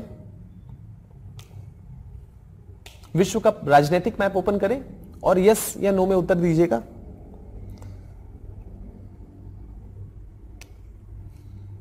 विश्व का राजनीतिक मैप ओपन करें और 40 डिग्री अक्षांशीय रेखा को देखिए। 40 डिग्री अक्षांशीय रेखा को देखिए और उसमें जितने भी देश अवस्थित हैं उन देशों को देखिए कि क्या ये औद्योगिक देश हैं, क्या ये इंडस्ट्रियल कंट्रीज हैं।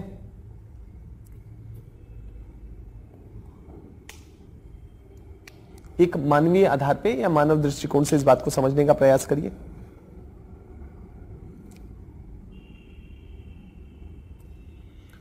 चालीस डिग्री जो उत्तरी अक्षांश है उसमें देखिए, अमेरिका से शुरू करिए कि क्या अमेरिका में 40 डिग्री अक्षांश है। यूरोप के जो देश हैं खास करके भूमध्य सागर के पास जो काफी सारी इंडस्ट्रियल कंट्रीज हैं, क्या ये 40 डिग्री अक्षांशीय रेखा चीन से होकर गुजरती है। तो इन रेखाओं को देखिए, तो देखिए जरा क्या औद्योगिक या इंडस्ट्रियल कंट्रीज यहां पर अवस्थित हैं। और अगर इंडस्ट्रियल कंट्रीज यहां पर अवस्थित हैं तो लगातार इंफ्रास्ट्रक्चर के प्रोजेक्ट्स, लगातार इकोनॉमिक डेवलपमेंट और उस पूरी प्रक्रिया में खूब सारे धूलकण इस क्षेत्र में निकल रहे होंगे एक मानवीय फैक्टर, ह्यूमन फैक्टर के रूप में। अगर मेरा ये पॉइंट अगर ठीक है तो यस लिखिए, अगर लग रहा है गलत है तो नो लिखिए। 40 डिग्री उत्तरी अक्षांश की बात मैं कर रहा हूं, एक ह्यूमन फैक्टर के संदर्भ में आपके सामने बात रखा है।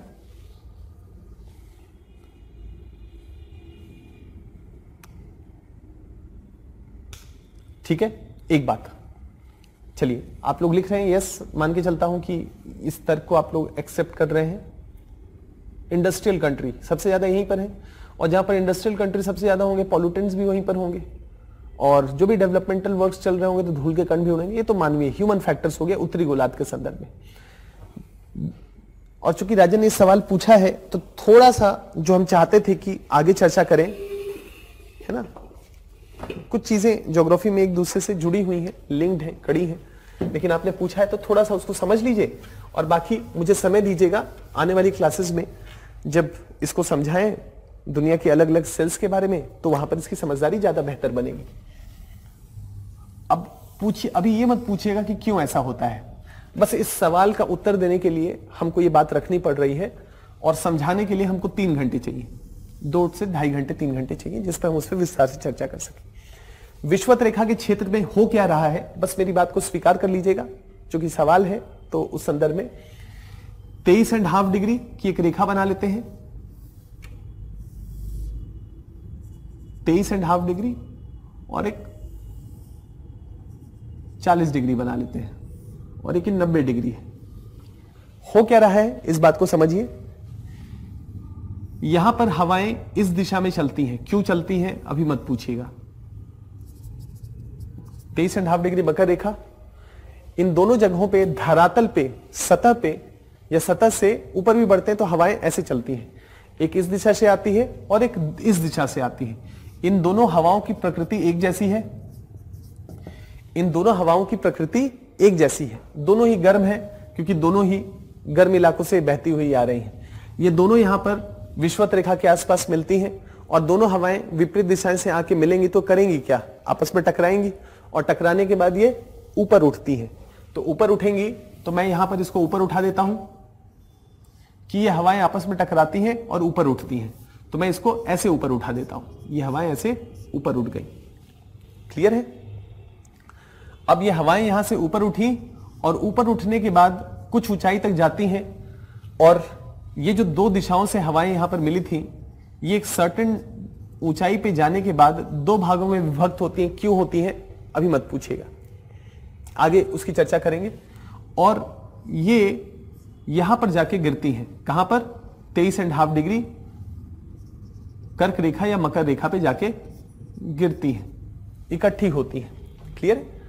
अब ये हवा नीचे इकट्ठी हुई, ऊपर से हवा नीचे की तरफ बैठी और यही हवा आगे की तरफ चलती है। तो ये पूरा का पूरा एक साइकिल हो गया कि यहां पर धरातल पे हवा ऐसे चल रही है और यही हवा जब यहां मिलती है तो ऊपर उठती है और ऊपर उठने के बाद देखिए नीचे धरातल पे हवा की दिशा ये है और ऊपर वायुमंडल में हवा की दिशा ये है। यहां से हवा आती है, नीचे गिरती है, फिर धरातल पे ऐसे चलती है, फिर उठती है, फिर गिरती है और इस प्रकार से एक साइकिल बनता है।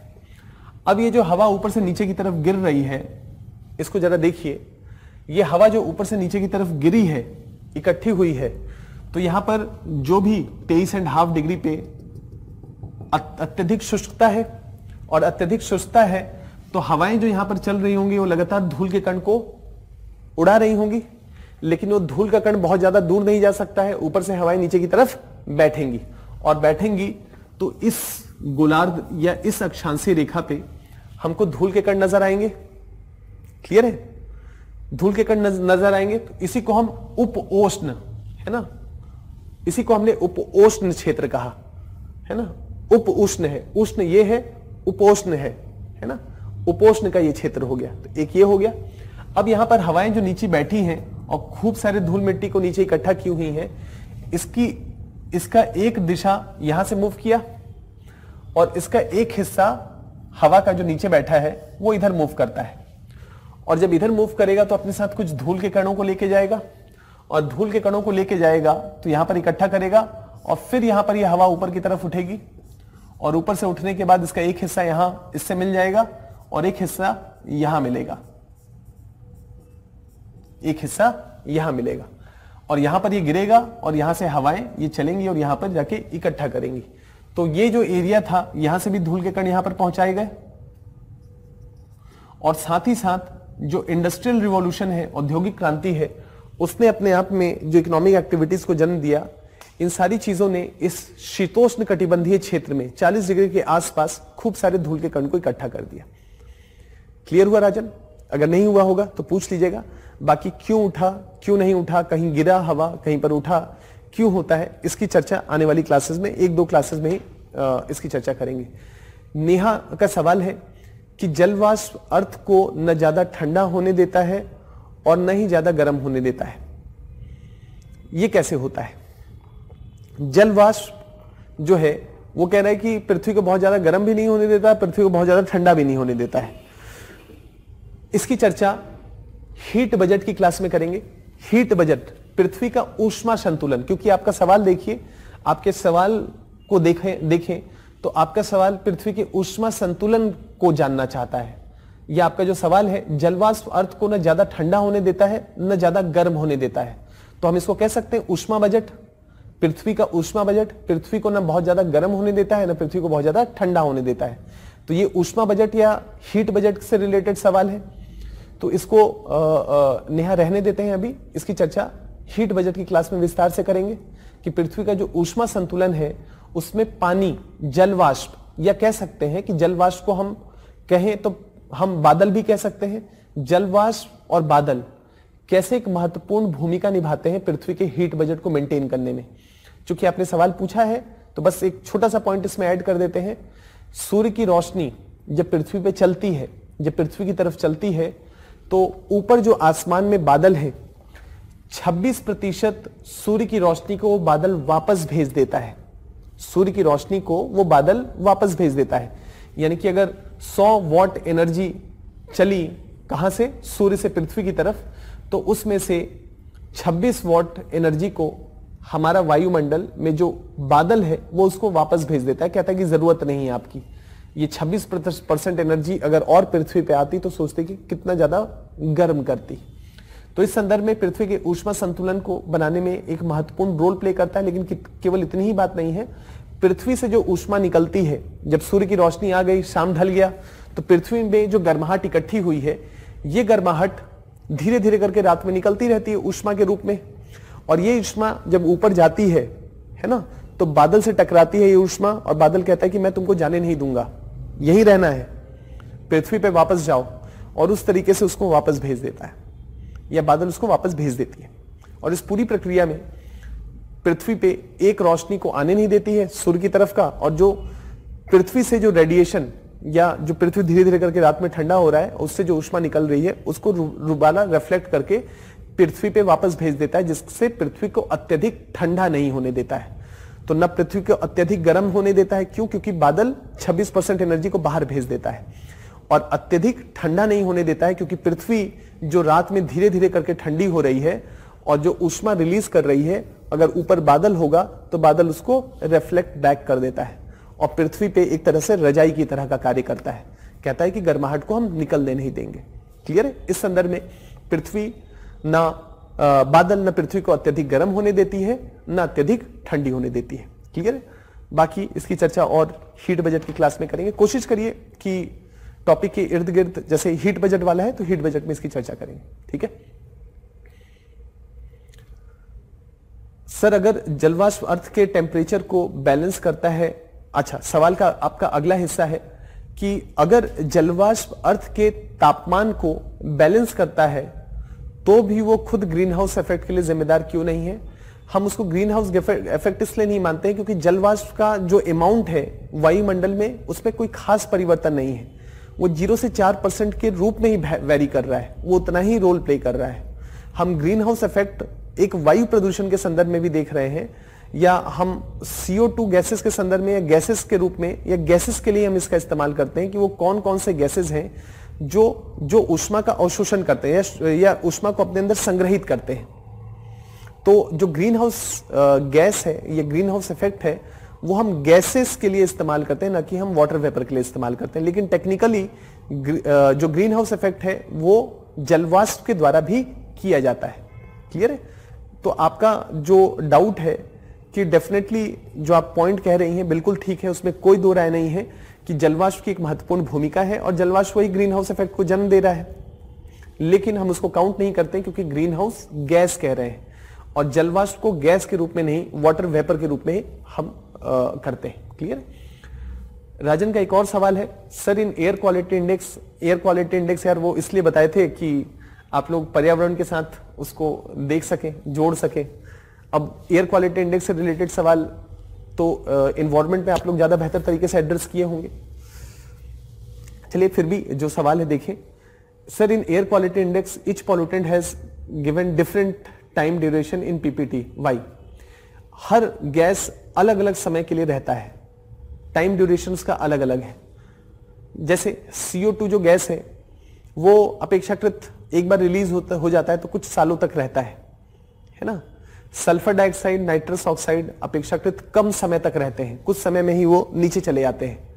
थोड़ा सा भी हल्की भी बारिश होगी तो उसके साथ नीचे चला आएगा, लेकिन CO2 नहीं आएगा। CO2 की मात्रा लंबे समय तक, एक बार रिलीज हो गया तो फ्यू ईयर्स तक वो लगातार वहां पर बना रहेगा। तो इस संदर्भ में अलग अलग उसमें ड्यूरेशन दिया हुआ है। ठीक है, चलिए मूव करते हैं आगे। तो वायुमंडल की संरचना को हमको देखना है, स्ट्रक्चर ऑफ द एटमॉस्फेयर, ये हमारा टॉपिक है। स्ट्रक्चर को अगर हम देखें तो दो तरीके से इसको देख सकते हैं, उसकी तापीय विशेषता के आधार पे, टेम्परेचर के साथ साथ, है ना। तापीय विशेषता, तापीय विशेषता का मतलब है कि जैसे जैसे हम नीचे से ऊपर जाते हैं वायुमंडल में, जैसे जैसे हम नीचे से ऊपर की तरफ जाते हैं तापमान बढ़ता है या कम होता है, उस लेयर का विशेषता क्या है, उसकी महत्ता क्या है।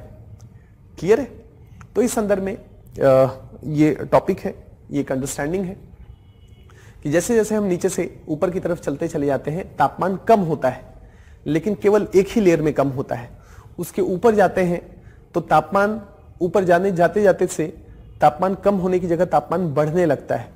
तो इसका मतलब है कि जैसे जैसे हम नीचे से ऊपर जा रहे हैं तापमान कम हो रहा है, और एक सीमा के बाद, एक पॉइंट के बाद ऊपर जाने पे तापमान कम होने की जगह तापमान बढ़ने लग गया। तो ये क्या है? डिसकंटिन्यूटी हो गई। नीचे से हम ऊपर बढ़ रहे हैं,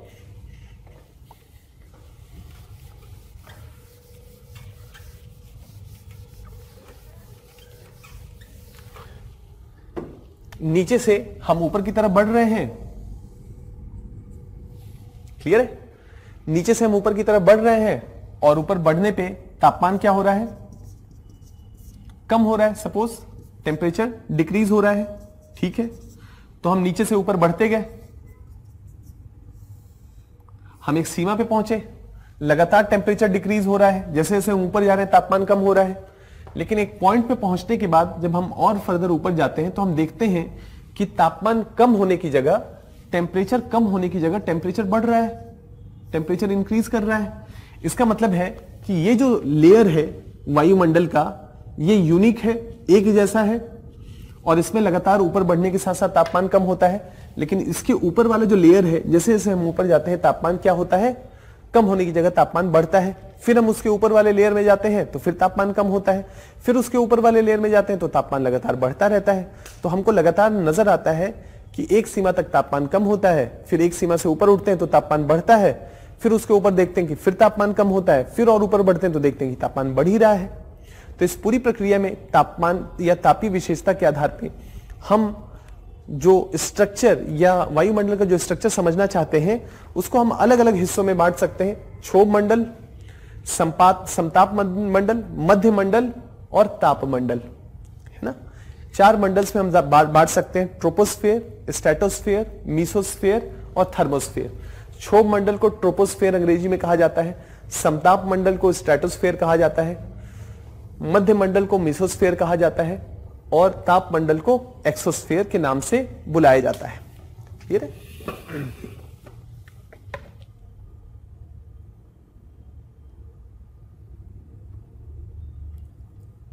क्लियर? इसके नाम से इसको बुलाया जाता है। तो हमको इस तापीय विशेषता के आधार पे अपने वायुमंडल की संरचना को समझना है और इन सब के फीचर्स को देखना है, इन सब का महत्व क्या है, इन सब का इंपॉर्टेंस क्या है, इसको देखना है।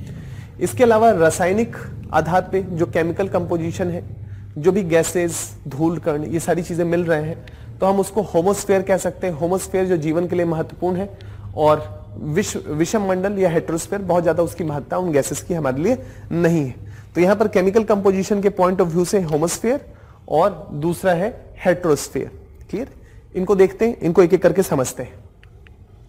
वायुमंडल की संरचना, जैसा देखें कि वायुमंडल जो है, वायुमंडल का जो सबसे ऊपरी सीमा है वो 16,000 से 29,000 किलोमीटर माना जाता है कि यहां से चलना शुरू करें और 29,000 किलोमीटर तक लगातार ऊपर चलते चले जाएं, हमको वायुमंडल ही मिलेगा, यह वायुमंडल हमको नजर आएगा।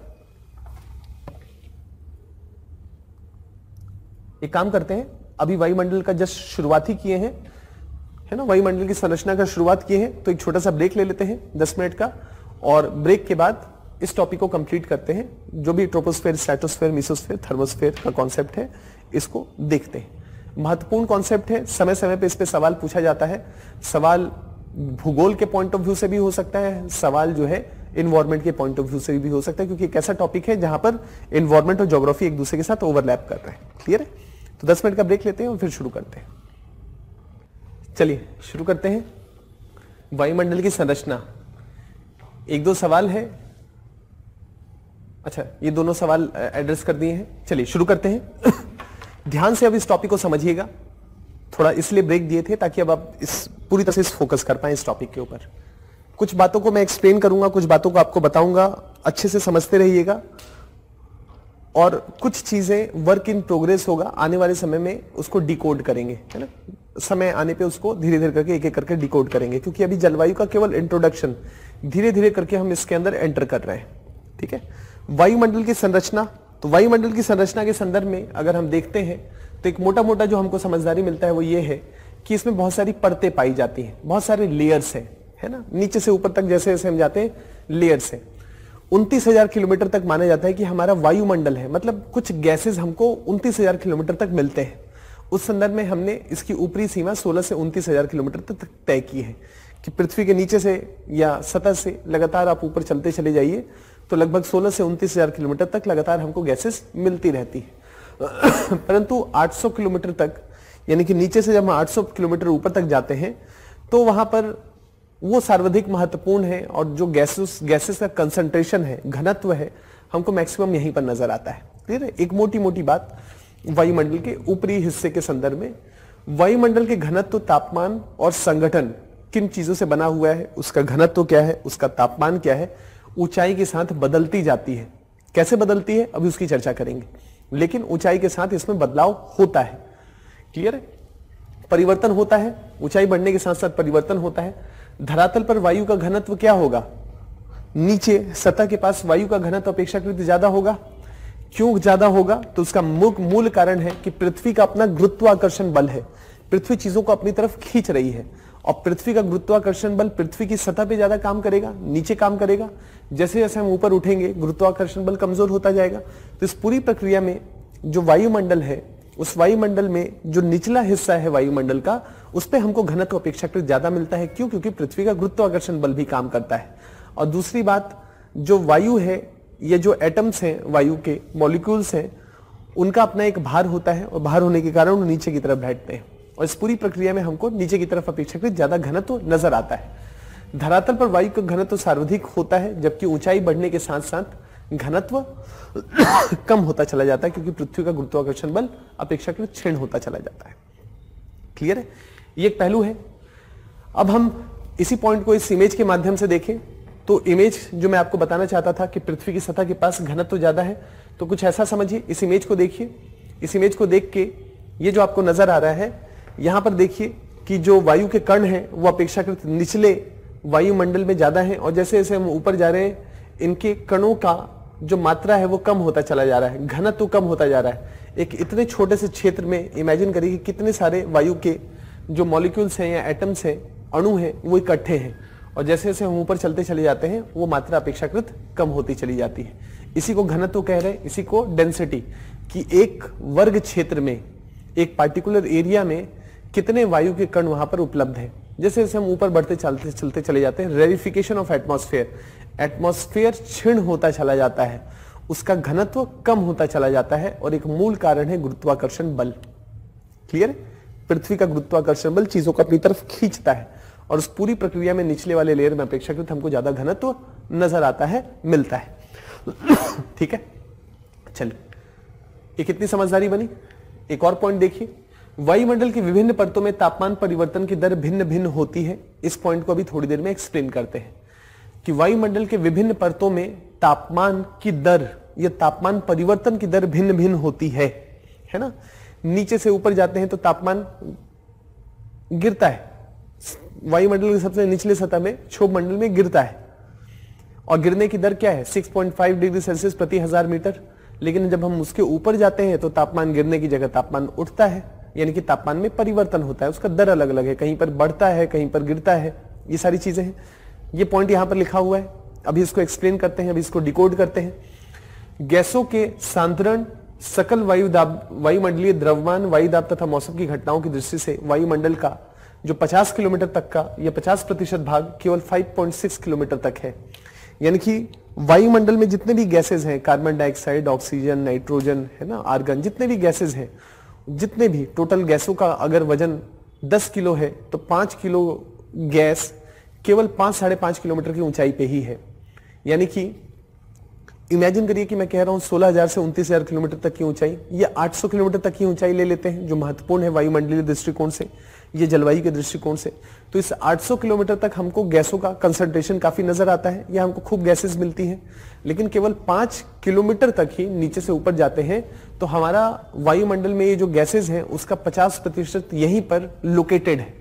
तो इस संदर्भ में जो 5-6 किलोमीटर या 10 किलोमीटर तक का हमारा क्षेत्र है, नीचे से ऊपर जाते हैं तो 10 किलोमीटर तक की जो ऊंचाई है वो वायुमंडल का एक महत्वपूर्ण लेयर है और जलवायु के दृष्टिकोण से अति महत्वपूर्ण लेयर है। अधिकतर वेदर इवेंट्स, जलवायु जन्य या जलवायु के द्वारा उत्पन्न जितने भी प्रकार के इवेंट्स हो रहे हैं वो सब इसी 10 किलोमीटर में हो रहे हैं। एक आध दो को छोड़ के, जेट स्ट्रीम वाला पॉइंट छोड़ के, लगभग मैक्सिमम जितने भी जलवायु के इवेंट्स हो रहे हैं, चाहे बारिश होना, सूखा पड़ना, चक्रवातों का बनना, है ना, टोर्नेडोज का निर्माण होना, मॉनसून का बनना, ये सारी की सारी प्रक्रियाएं इसी 10 किलोमीटर के नीचे के जलवायु से जुड़ी हुई हैं, है ना, 10 किलोमीटर की ऊंचाई से नीचे वाले हिस्से में जुड़ी हुई है। तो वायुमंडल का जो 50% हिस्सा है वो केवल हमको 6 किलोमीटर या 5.5 किलोमीटर तक की ऊंचाई पर है और 97% भाग 29 किलोमीटर तक है। यानी कि सिर्फ 30 किलोमीटर की ऊंचाई तक लगभग जितने भी गैसेज हैं उनका 97% कंसंट्रेशन हमको नजर आता है। इसका मतलब जो ऊपरी हिस्सा वायुमंडल का है वो बहुत ही ज्यादा क्षीण है। क्षीण का मतलब है उसमें गैसेस का जो घनत्व है बहुत ही कम है। क्लियर है? ये कुछ मूल बातें, कुछ फंडामेंटल बातें एक समझदारी के पॉइंट ऑफ व्यू से हम लोगों ने समझा। अब तापीय दृष्टिकोण से हम लोगों ने देखा था क्षोभ मंडल, समताप मंडल, मध्य मंडल, है ना, और ताप मंडल। ये 4 मंडल हमको करने हैं। तो एक एक करके सारे मंडलों की समझदारी हम बनाते हैं, एक एक करके सारे मंडल को हम समझते हैं तो हमारा ये टॉपिक आसान हो जाएगा। क्षोभ मंडल,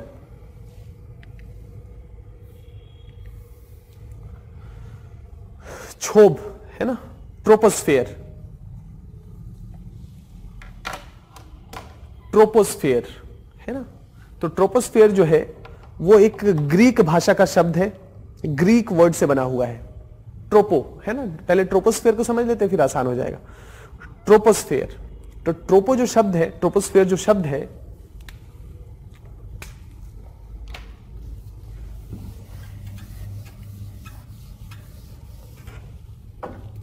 ये हमारी पृथ्वी है और हमारी इस पृथ्वी के चारों तरफ, है ना,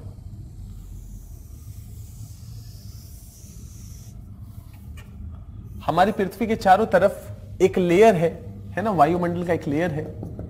इसको हमने क्या कहा? इसको हमने कहा ट्रोपोस्फेयर।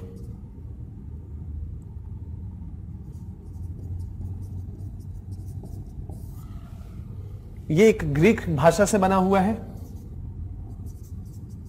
ग्रीक शब्द ट्रोपो। ट्रोपो का मतलब होता है मिक्सिंग। ट्रोपो का मतलब क्या होता है? मिक्सिंग। और स्फीयर का मतलब होता है मंडल, एक ऐसा मंडल जिसमें लगातार मिक्सिंग हो रहा है। जैसे इसको इस तरीके से समझ सकते हैं कि अगर कभी आपने कोई मिक्सी चलाया हो, मान लीजिए कि आपको लस्सी बनानी है या आपको मान लीजिए कि मक्खन निकालना है, कुछ भी, तो आप क्या करते हैं? मिक्सी में उसको डाल देते हैं, उसको रोटेट करता रहता है ना, रोटेट करते करते करते करते उसमें से जो भी आपको चीजें चाहिए होती हैं उसको अच्छे से मिक्स कर देता है और उसमें से जो भी मक्खन निकालना होता है आप निकाल सकते हैं इस पूरी प्रक्रिया से। तो वहां हो क्या रहा है, देखा जाए तो उस मिक्सी में हो क्या रहा है? चीजों को खूब घुमाया जा रहा है, चीजों को खूब मिक्स किया जा रहा है, यही हो रहा है उसमें, खूब मिक्स किया जा रहा है, खूब घुमाया जा रहा है। तो ऐसा ही वायुमंडल में हो रहा है कि वायुमंडल में जो गैसेज है वो खूब एक दूसरे के साथ मिक्स हो रही हैं, कभी ऊपर जा रही हैं, कभी नीचे आ रही हैं, फिर ऊपर जा रही हैं, फिर नीचे जा रही हैं, कभी ऐसे प्रवाह कर रही हैं। ये सारे मिक्सिंग उसमें खूब ज्यादा हो रहे हैं। तो हम वायुमंडल का एक ऐसा लेयर देखते हैं जो हमारे मिक्सी की तरह है, जो लगातार घूम रहा है उसमें जो भी कण है या जो भी उसमें मटेरियल है वो लगातार एक दूसरे के साथ मिक्स कर रहे हैं या मिक्स हो रहे हैं। तो हमने जोन ऑफ मिक्सिंग, वायुमंडल का एक ऐसा हिस्सा जिसमें जो भी गैसेस हैं वो लगातार एक दूसरे के साथ मिक्स हो रहे हैं, कभी ऊपर जा रहे हैं कभी नीचे जा रहे हैं, तो हमने उसका नाम रख दिया जोन ऑफ मिक्सिंग, ट्रोपोस्फियर। इसी को हिंदी भाषा में या हिंदी में क्षोभ मंडल के नाम से बुलाया जाता है, लिखा भी है ना, क्षोभ मंडल। एक ऐसा मंडल जहां पर लगातार मिक्सिंग हो रही है। यही पॉइंट ऊपर लिखा हुआ है, येलो वाला जो पॉइंट है। ट्रोपोस्फियर ग्रीक भाषा के एक शब्द ट्रोपोस से लिया गया है, जिसका शाब्दिक अर्थ होता है मिश्रण या विक्षोभ या टर्बुलेंस। इसी कारण इसे विक्षोभ मंडल या क्षोभ मंडल के नाम से, एक टर्बुलेंस का मंडल या विक्षोभ मंडल भी कहा जाता है। क्षोभ विक्षोभ और भंवर के प्रभुत्व द्वारा पहचाना जाता है, वही ऊपर से नीचे, नीचे से ऊपर की तरफ होना, उसके द्वारा पहचाना जाता है। क्लियर है? क्षोभ मंडल। ठीक है, अब यहां पर एक हमने इसकी प्रक्रिया को समझ लिया, एक इसके पॉइंट को समझ लिया कि इस जोन में खूब ये हवाएं नीचे जा रही है, ऊपर जा रही है, नीचे आ रही है, ऊपर जा रही है, ऐसा कुछ हो रहा है। तो इसका मतलब है कि ये जो मिक्सिंग वाली प्रक्रिया है, जहां पर खूब ज्यादा मिक्सिंग हो रही है, इसकी कोई सीमा तो होगी, एक कोई ऊपरी सीमा होगी जिसके ऊपर ये मिक्सिंग बहुत ज्यादा प्रभावी नहीं होगा। तो जब हम इसका अध्ययन करते हैं, और हमने इसका अध्ययन किया कि देखा कि ट्रोपोस्फियर जो है खूब मिक्सिंग हो रहा है, लेकिन इसकी एक सीमा हमको नजर आती है कि इसके ऊपर जोन ऑफ मिक्सिंग स्टॉप है, या जोन ऑफ मिक्सिंग जो है वो काम नहीं कर रहा है। स्टॉप लिख दीजिए, है ना, स्टॉप है या वो कार्य नहीं कर रहा है, यह अपेक्षाकृत इतना प्रभावी नहीं है। तो हमको उस लेयर की ऊपरी सीमा तय करनी पड़ेगी जहां तक वो मिक्सिंग हो रही है। तो इसकी ऊपरी सीमा, जिसके नीचे लगातार इस धरातल से लेके ऊपर तक लगातार जो मिक्सिंग हो रहा है, तो इसकी जो ऊपरी सीमा है, हमने इसको कहा ट्रोपोपॉज। ट्रोपो का मतलब है ना यही जोन ऑफ मिक्सिंग, पॉज का मतलब होना है रुक जाना। रुक, पॉज होता है ना कि पॉज ले लीजिए थोड़ा सा, रुक जाना। तो ट्रोपो का मतलब है जहां पर मिक्सिंग पॉज हो गई है, मिक्सिंग रुक गई है। तो ट्रोपोस्फियर का ऊपरी सीमा जहां पर मिक्सिंग रुक गई है, हमने उसका क्या नाम दिया? हमने उसका नाम दिया ट्रोपोपॉज। तो ट्रोपोस्फियर एक ऐसा लेयर जिसमें खूब जो है मिश्रण हो रहा है, और उसकी ऊपरी सीमा जहां पर मिक्सिंग स्टॉप हो गई है, उसका नाम हमने दे दिया ट्रोपोपॉज। तो यहां पर यही है, ये ध्यान रखना है। अब इसमें 2-3 पॉइंट्स पहले बता देते हैं, फिर एक एक करके इन पॉइंट्स को देखते हैं। ठीक है, एक एक करके इस पॉइंट को देखते हैं।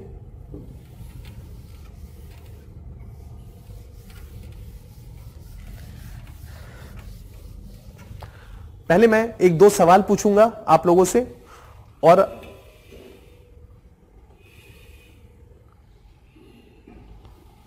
$800 किलोमीटर है, ठीक है, 800 किलोमीटर। पहले मैं एक सवाल दूंगा और आप सभी लोग यस यस करके कमेंट करिएगा। ठीक है, सभी लोग यस यस करके कमेंट करिएगा। और यस यस का मतलब है अगर मेरी बात ठीक होगी तो यस करके कमेंट करिएगा, अगर गलत लगी तो या लगे कि सर नहीं समझ में आया या आप जो बात कह रहे हैं वो ठीक नहीं है, तो नो करके कमेंट करिएगा। ठीक है, ताकि मैं समझ पाऊं इस बात को।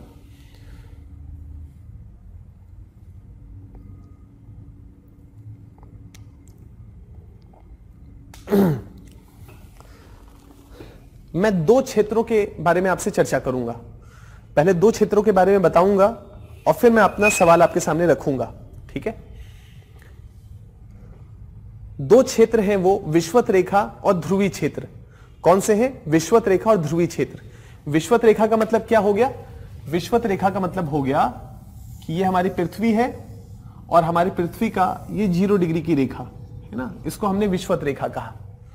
और एक ये है रेखा, इसका नाम है 90 डिग्री, या हम कह सकते हैं इसको ध्रुवीय क्षेत्र। 66.5 डिग्री के उत्तर के सारे क्षेत्र को हम ध्रुवीय क्षेत्र ही कहते हैं, अत्यधिक ठंडा होता है। तो मैं ये कहना चाहता हूं कि जो विषुवत रेखा का क्षेत्र है, ठीक है, अब ध्यान से मेरे पॉइंट को समझिएगा। विषुवत रेखा का जो क्षेत्र है, यहां पर अत्यधिक गर्मी पड़ रही है, और अगर अत्यधिक गर्मी पड़ रही, क्यों? क्योंकि सूर्यताप सीधे पड़ रहा है। तो अत्यधिक गर्मी पड़ रही है, और अगर अत्यधिक गर्मी पड़ेगी तो जो यहां पर हवाएं होंगी ये ऊपर की तरफ उठेंगी, और अगर ऊपर की तरफ उठेंगी तो इसका मतलब है कि लगातार हवाएं एक दूसरे के साथ मिक्स हो रही हैं, और चूंकि यहां पर हवा गर्म है, और अगर हवा गर्म है तो हवा हल्की होगी, और अगर हवा हल्की होगी तो ऊपर उठेगी, और चूंकि यहां पर अपेक्षाकृत ज्यादा गर्माहट है तो हवा अपेक्षाकृत ज्यादा ऊंचाई तक उठेगी।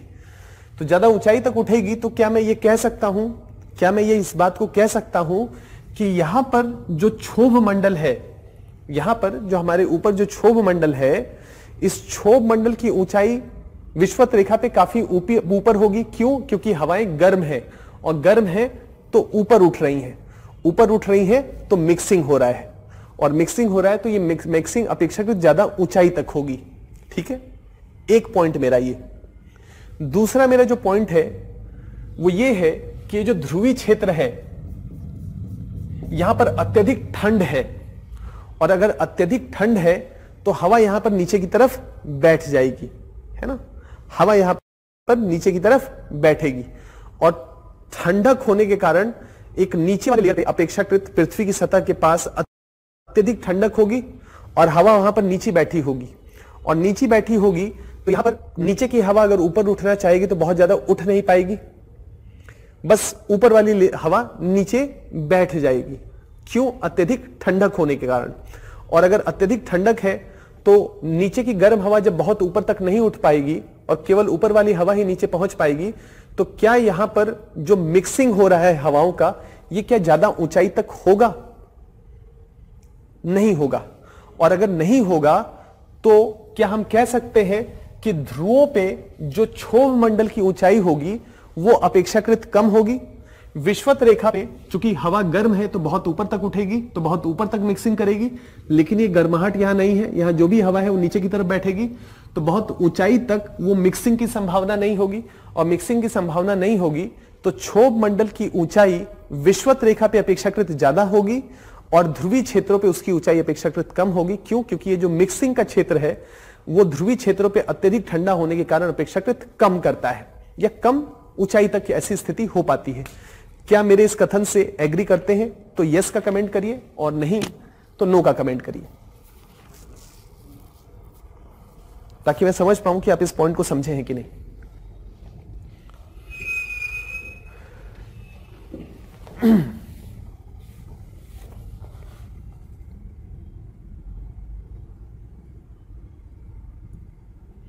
ठीक है, ऋतु, अश्वनी, मोहित, अमर, आप लोग कमेंट कर रहे हैं। यस यस यस, ठीक है। मंजिता, अमन, ठीक है, ठीक है। मतलब आप मेरी बात, मतलब मैं जो आपको कम्युनिकेट करना चाहता था वो आप समझ गए। इसका मतलब ये हो गया, ठीक है, मैं लगभग एग्री कर गया, मतलब समझ गया कि आप लोग मेरी बात समझ गए हैं। क्लास में बैठे होते तो आपके चेहरे को देख के समझ जाता कि आप कहना चाहते हैं, मतलब आपके हाव भाव को देख के समझ जाता कि समझ पाए हैं कि नहीं समझ पाए हैं, तो वो मैं महसूस नहीं कर पाता। तो ये एक तरीका है जिसके माध्यम से मैं आपकी बात को समझ पा रहा हूँ। कॉन्सेप्ट को रिपीट करने की बात कही गई है एक आप में से एक लोगों के द्वारा, तो यहां पर इस बात को दोबारा से सुनिए, ध्यान से सुनिए। विषुवत रेखा, यहां पर गर्मी ज्यादा पड़ती है, सूर्य की किरणें सीधी पड़ती हैं, लंबवत पड़ती है, तो यहां पर गर्माहट होगी, और गर्माहट होगी तो हवा गर्म होगी, और गर्म होगी तो ऊपर उठेगी, है ना, ऊपर उठेगी। तो इसका मतलब क्या हो गया कि हमने ट्रोपोस्फेयर के बारे में क्या देखा था? जोन ऑफ मिक्सिंग, जहां पर हवाएं मिक्स होती हैं, है ना।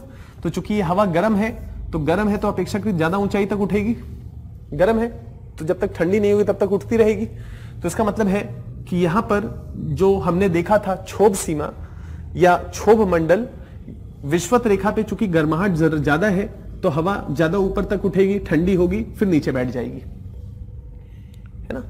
लेकिन ये सारी चीजें यहां पर होती रहेंगी, और ये अपेक्षाकृत ज्यादा ऊंचाई तक होगा। क्यों? क्योंकि यहां पर गर्माहट ज्यादा है। लेकिन जब हम ध्रुवीय क्षेत्र को देखते हैं तो हमको यहां पर गर्माहट नजर नहीं आती, ये ठंडा है। ठंडा है तो क्या हवाएं नीचे से ऊपर की तरफ उठेंगी? नहीं उठेंगी।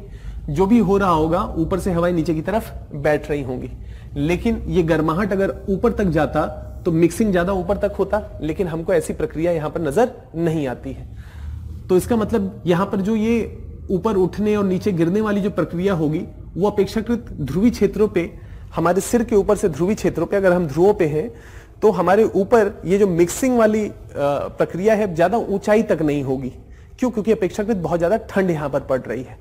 तो इस पूरी प्रक्रिया में जो क्षोभ मंडल का ऊपरी सीमा है, ट्रोपोपॉज जिसको कहा हम लोगों ने, ये ट्रोपोपॉज एक सीधी रेखा नहीं होगी। तो अब अगर मैं इसको बनाना चाहूं तो क्या मैं इसको इस तरीके से बना सकता हूं? क्या मैं इसको कुछ इस तरह से बना सकता हूं कि मान लीजिए कि मैंने कहा ये 0 डिग्री की विषुवत रेखा है ना, और ये 90 डिग्री की रेखा है जिसको हम ध्रुवीय क्षेत्र कहेंगे। इस 0 डिग्री पे जो क्षोभ मंडल की ऊपरी सीमा होगी वो अपेक्षाकृत ज्यादा ऊंचाई तक होगी, मान लीजिए 13-14 किलोमीटर, है ना, या 16 किलोमीटर तक भी, ये 18 किलोमीटर लिख लेते हैं, है ना, 18 किलोमीटर। और जब हम इसको देखते हैं तो यहां पर अत्यधिक ठंड होने के कारण ये हवाओं का ऊपर उठने वाला प्रक्रिया बहुत ज्यादा मजबूत नहीं है। ऊपर उठना नीचे गिरना ये ज्यादा ऊंचाई तक नहीं हो पाएगा। क्यों? अत्यधिक ठंडा है। तो यहां पर जो जोन ऑफ मिक्सिंग है, हवाओं का आपस में मिलना है, ये अपेक्षाकृत कम ऊंचाई तक होगा। क्यों? क्योंकि यहां पर अपेक्षाकृत ज्यादा ठंड पड़ रही है। तो मान लेते हैं कि यहाँ 18 किलोमीटर तक हवा ऊपर तक जाती होगी, फिर नीचे आती होगी, फिर जाती होगी, फिर ऊपर आती होगी, लेकिन यहाँ अत्यधिक ठंड होने के कारण हवा बहुत ऊपर तक नहीं उठ पाती है और नीचे वाली प्रक्रिया यहाँ पर ज्यादा मजबूत है। तो जो जोन ऑफ मिक्सिंग है वो अपेक्षाकृत कम ऊंचाई तक होगा, और कम ऊंचाई तक होगा तो हमारी जो क्षोभ सीमा है ना, नीचे से अगर हम यहाँ पर खड़े हैं तो नीचे से ऊपर तक जाते हैं तो ऊपर वाली क्षोभ सीमा एक सीधी रेखा नहीं होगी पृथ्वी पे, है ना। ध्रुवों पे ये नीचे होगी और विषुवत रेखाई क्षेत्रों पे अपेक्षाकृत ऊंचाई पर होगी। और क्यों होगी? क्योंकि तापमान का अंतर है। तापमान एक इंपॉर्टेंट रोल प्ले करता है मिक्सिंग में। अत्यधिक तापमान के कारण हवाओं का ऊपर उठना बैठना, ऊपर उठना बैठना, यह अत्यधिक ऊंचाई तक होगा और यहां पर अपेक्षाकृत कम ऊंचाई तक होगा, जिसके कारण जो ये क्षोभ मंडल की ऊपरी सीमा है वो विषुवत रेखा पे अपेक्षाकृत ज्यादा ऊंची होगी और ध्रुवीय क्षेत्रों पे अपेक्षाकृत कम होगी, जिससे क्षोभ सीमा एक सीधी रेखा ना होके एक स्लोपिंग लाइन की तरह होगी। तो अगर यूपीएससी ये स्टेटमेंट आपको दे कि जो क्षोभ सीमा है वो एक बिल्कुल सीधी रेखा है ना, उसकी ऊंचाई ध्रुवीय क्षेत्रों और विषुवत रेखाई क्षेत्रों पे समान है, स्टेटमेंट गलत होगा। स्टेटमेंट गलत होगा। विषुवत रेखाई क्षेत्रों पे उसकी ऊंचाई ज्यादा होगी और ध्रुवीय क्षेत्रों पे उसकी ऊंचाई कम होगी।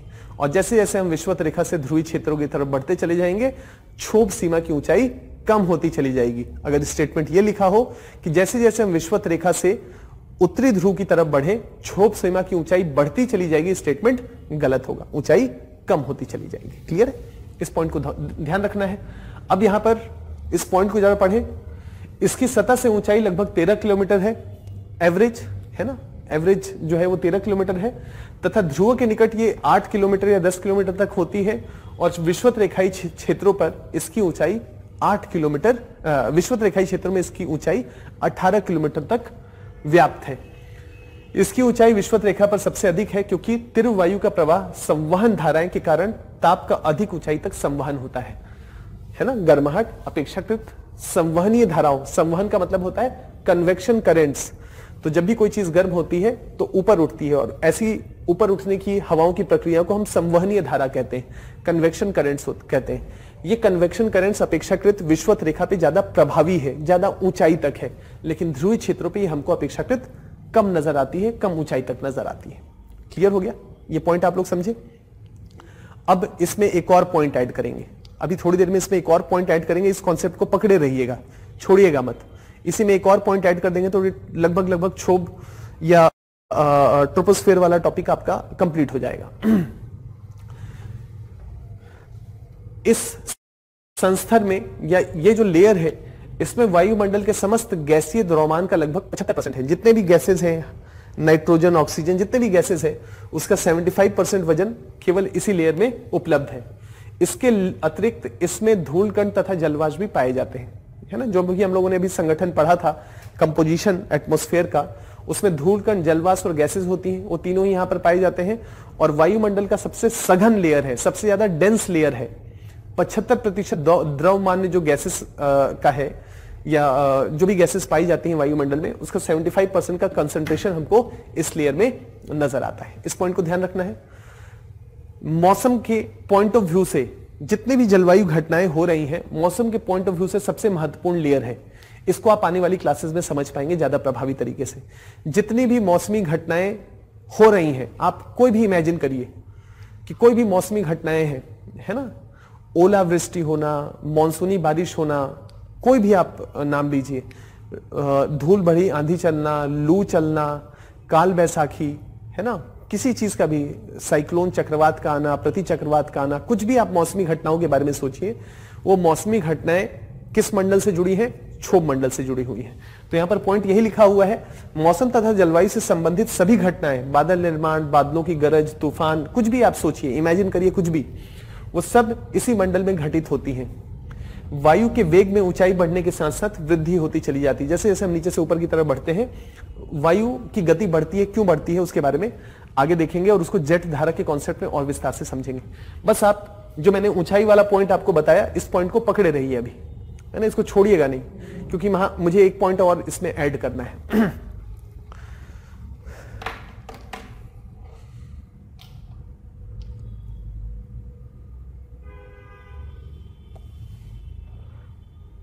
यहां पर सोलंकी का एक सवाल है कि सर गैस का घनत्व तो कहां ज्यादा होगा, 90 डिग्री पर या 0 डिग्री पर? 90 डिग्री पे ज्यादा घनत्व होगा, हाई प्रेशर होगा। वायुदाब ज्यादा कहां पर होता है?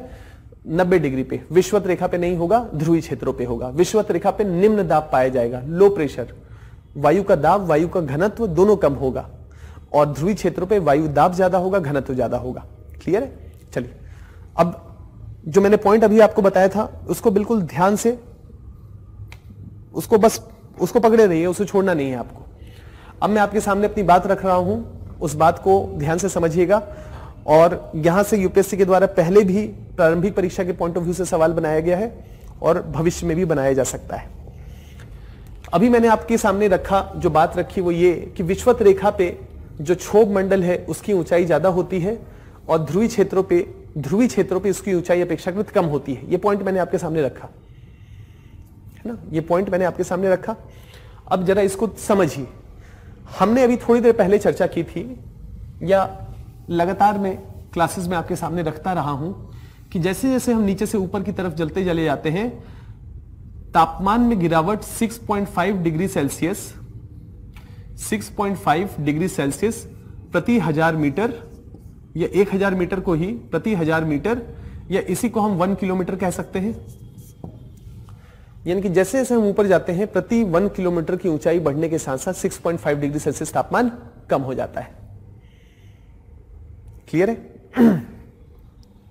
मान लीजिए विषुवत रेखा पे तापमान 30 डिग्री सेल्सियस है ना, और ध्रुवीय क्षेत्रों पे मान लीजिए तापमान -10 डिग्री सेल्सियस है।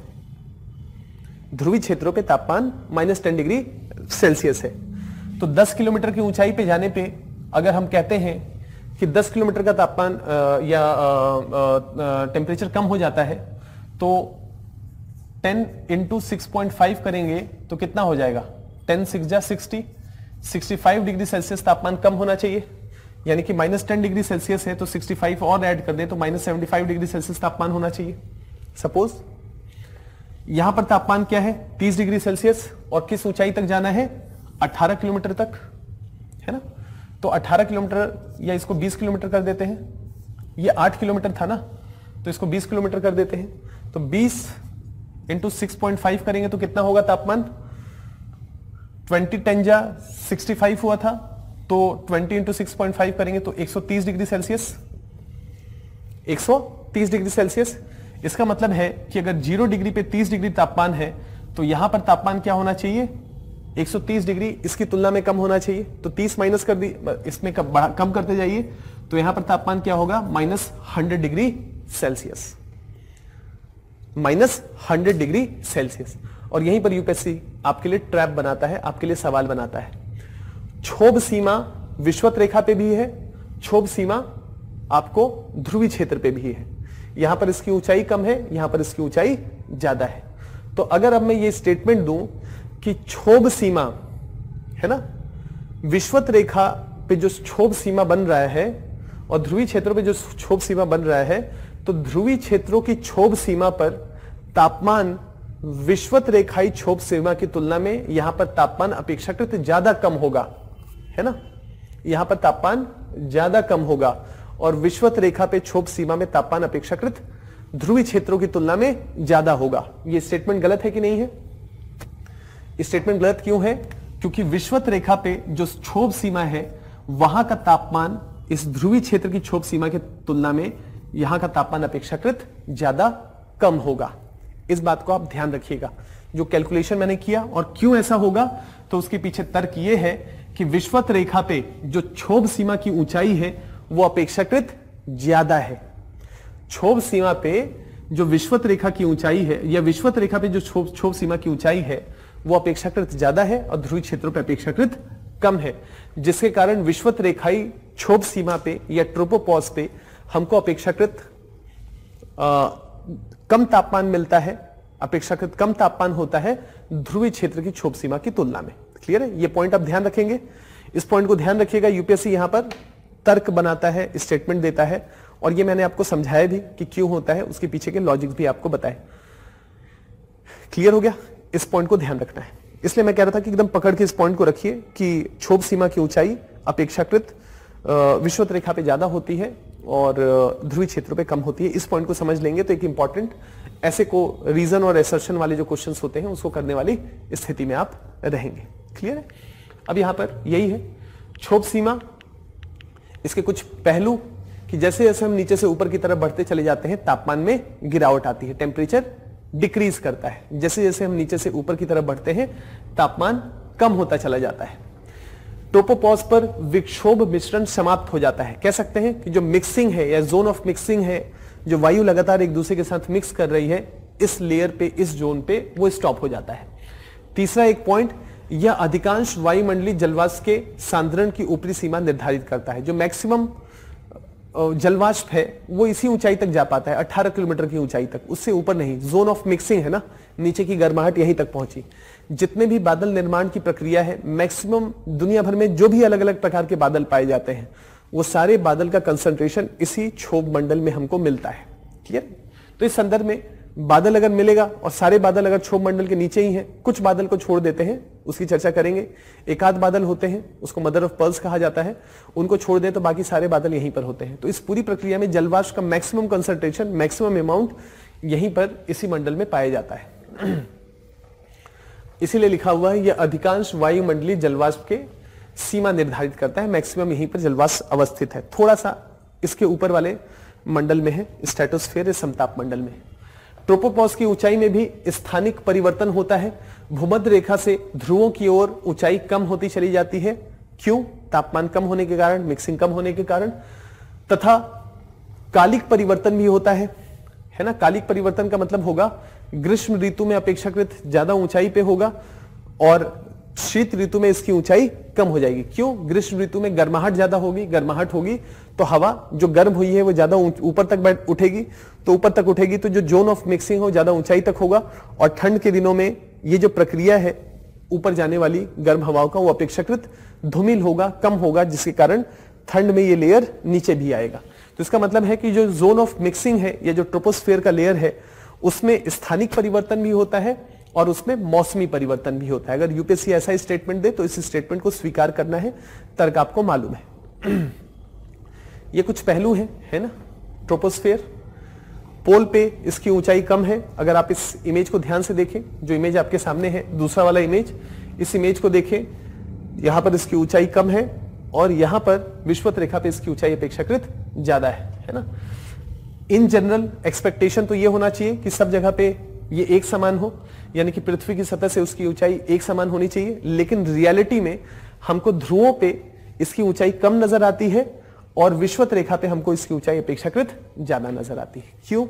वो हम लोगों ने देख लिया। ठीक है। तो कुछ ऐसा है ना, कुछ ऐसा समझिए। ये ये थोड़ा सा टेढ़ा लग गया है, इसको सीधा कर देंगे। विषुवत रेखा पे इसकी क्षोभ सीमा अपेक्षाकृत ज्यादा ऊंचाई तक होती है और ध्रुवीय क्षेत्रों पे अपेक्षाकृत इसकी ऊंचाई कम होती है। जो मैंने पॉइंट आपको यहाँ पर इस इमेज में बताया ना, ये जो इमेज आपको देख के बता रहे हैं ये वाला, यही इमेज वहां पर कुछ वैसा दिया गया है। क्लियर है? तो क्षोभ मंडल से रिलेटेड जो पहलू थे उसको हम लोगों ने समझ लिया। अब इस मंडल में एक महत्वपूर्ण पॉइंट क्या होता है कि जैसे जैसे हम ऊंचाई पे बढ़ते हैं तापमान में गिरावट आती है। इस पॉइंट को ध्यान रखना है कि क्षोभ मंडल में जैसे जैसे हम ऊंचाई पे बढ़ते हैं तापमान में गिरावट आती है, और तापमान में गिरावट की दर क्या है? 6.5 डिग्री सेल्सियस प्रति 1000 मीटर या प्रति किलोमीटर। इसी को ये पॉइंट लिखा है 165 मीटर पे एक तापमान 1 डिग्री कम हो जाता है या 6.5 डिग्री सेल्सियस प्रति किलोमीटर की दर से कम होता है। ऊंचाई के साथ साथ जैसे जैसे ऊंचाई बढ़ेगी गैसों का घनत्व बढ़ेगा कि कम होगा? जैसे जैसे ऊपर बढ़ेंगे घनत्व कम होता चला जाएगा। तो यहाँ पर जैसे जैसे हम ऊपर बढ़ेंगे घनत्व कम होगा, और घनत्व कम होगा तो इमेजिन करिए जैसे सपोज मान लीजिए कि ये मेरा सिर है, सपोज इस सिर पे मैंने मान लीजिए कि ये रख दिया डस्टर, सपोज मान लीजिए डस्टर रखा मैंने। अब ये डस्टर रखा तो इसका एक भार होगा, यानी कि मेरा सर एक दाब को झेल रहा है। मैं इसके साथ इस पेन को भी रख दूंगा इसी क्षेत्र में, इसी एरिया में, या कह सकते हैं कि इसी डस्टर पे अगर मैं 2-3 पेन और रख दूंगा तो मेरे ऊपर दाब और भी बढ़ जाएगा।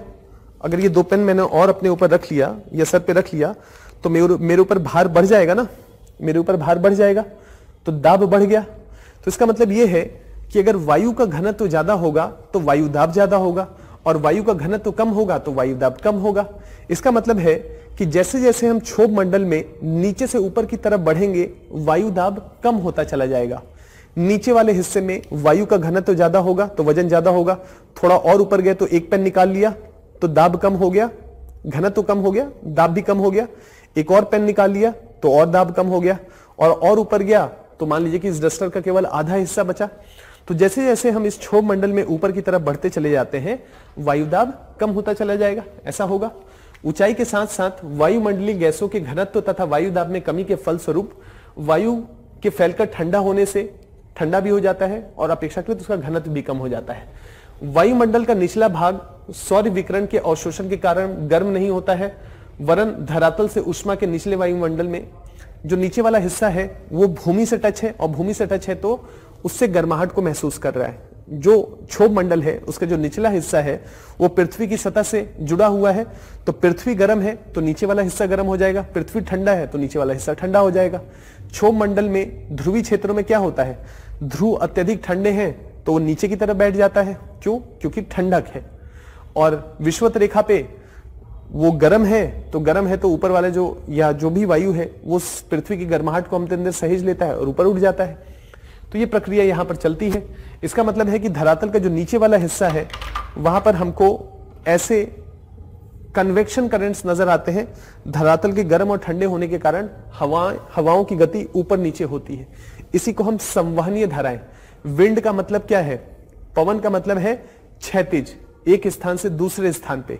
संवहनीय धाराएं, कन्वेक्शन करंट्स का मतलब है नीचे से ऊपर की तरफ चलना। ये 2 शब्दावली आप ध्यान रखिएगा, समय समय पे इसका इस्तेमाल करेंगे। पवन का मतलब क्या है? एक जगह से, जैसे मैं चल रहा हूं और चलता हुआ आगे बढ़ गया, तो एक जगह से दूसरी जगह की तरफ चलना, इसको कहते हैं पवन। पवन का चलना हो गया।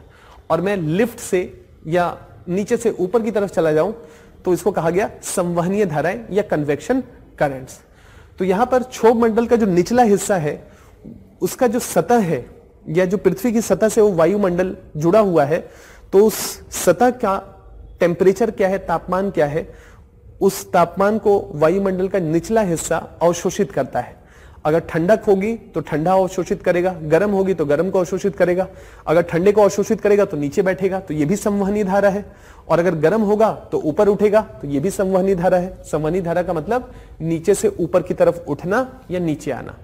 तो ये संवहनीय धाराओं का निर्माण इस क्षोभ मंडल में के निचले हिस्से में एक प्रभावी प्रक्रिया है, एक इंपॉर्टेंट प्रक्रिया है। और यही प्रक्रिया नीचे से ऊपर की तरफ उठना और ऊपर से नीचे की तरफ आना, यही जलवायु की विभिन्न दशाओं का कारण है। वायु का नीचे से ऊपर जाना और या ऊपर से नीचे जाना, इन्हीं सब में सारे जलवायु बेस्ड है। दुनिया की सारी जलवायु किसी इसी तर्क पे बेस्ड है। इसकी चर्चा आगे विस्तार से मैं करूंगा। संवहनीय धाराएं, तो यही पॉइंट यहां पर लिखा है कि वायुमंडल का निचला हिस्सा सौर विक्रम के कारण के अवशोषण के कारण ना बल्कि धरातल के ऊष्मा के कारण निचले वायुमंडल में परिचालन संवहन विकिरण विधियों के स्थानांतरण से गर्म होता है ना। इस प्रक्रिया के द्वारा निचला वायुमंडल गर्म होता है और उस पूरी प्रक्रिया में संवहनीय धाराओं का निर्माण होता है। ये कुछ क्षोभ मंडल से जुड़े हुए महत्वपूर्ण पहलू थे जो मैंने आपके साथ चर्चा किया। क्लियर?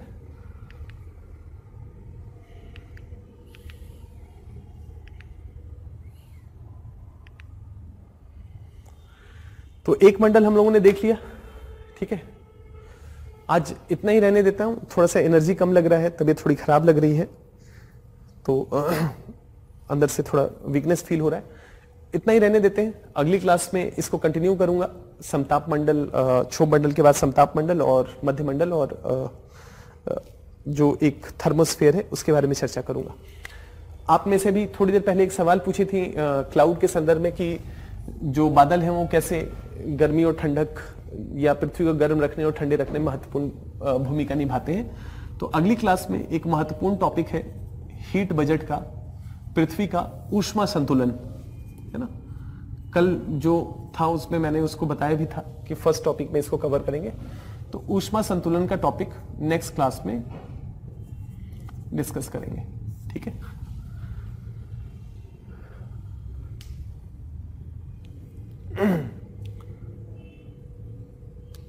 एक सवाल है, उस सवाल को ले लेते हैं और उसके बाद फिर आगे बढ़ते हैं। सवाल है,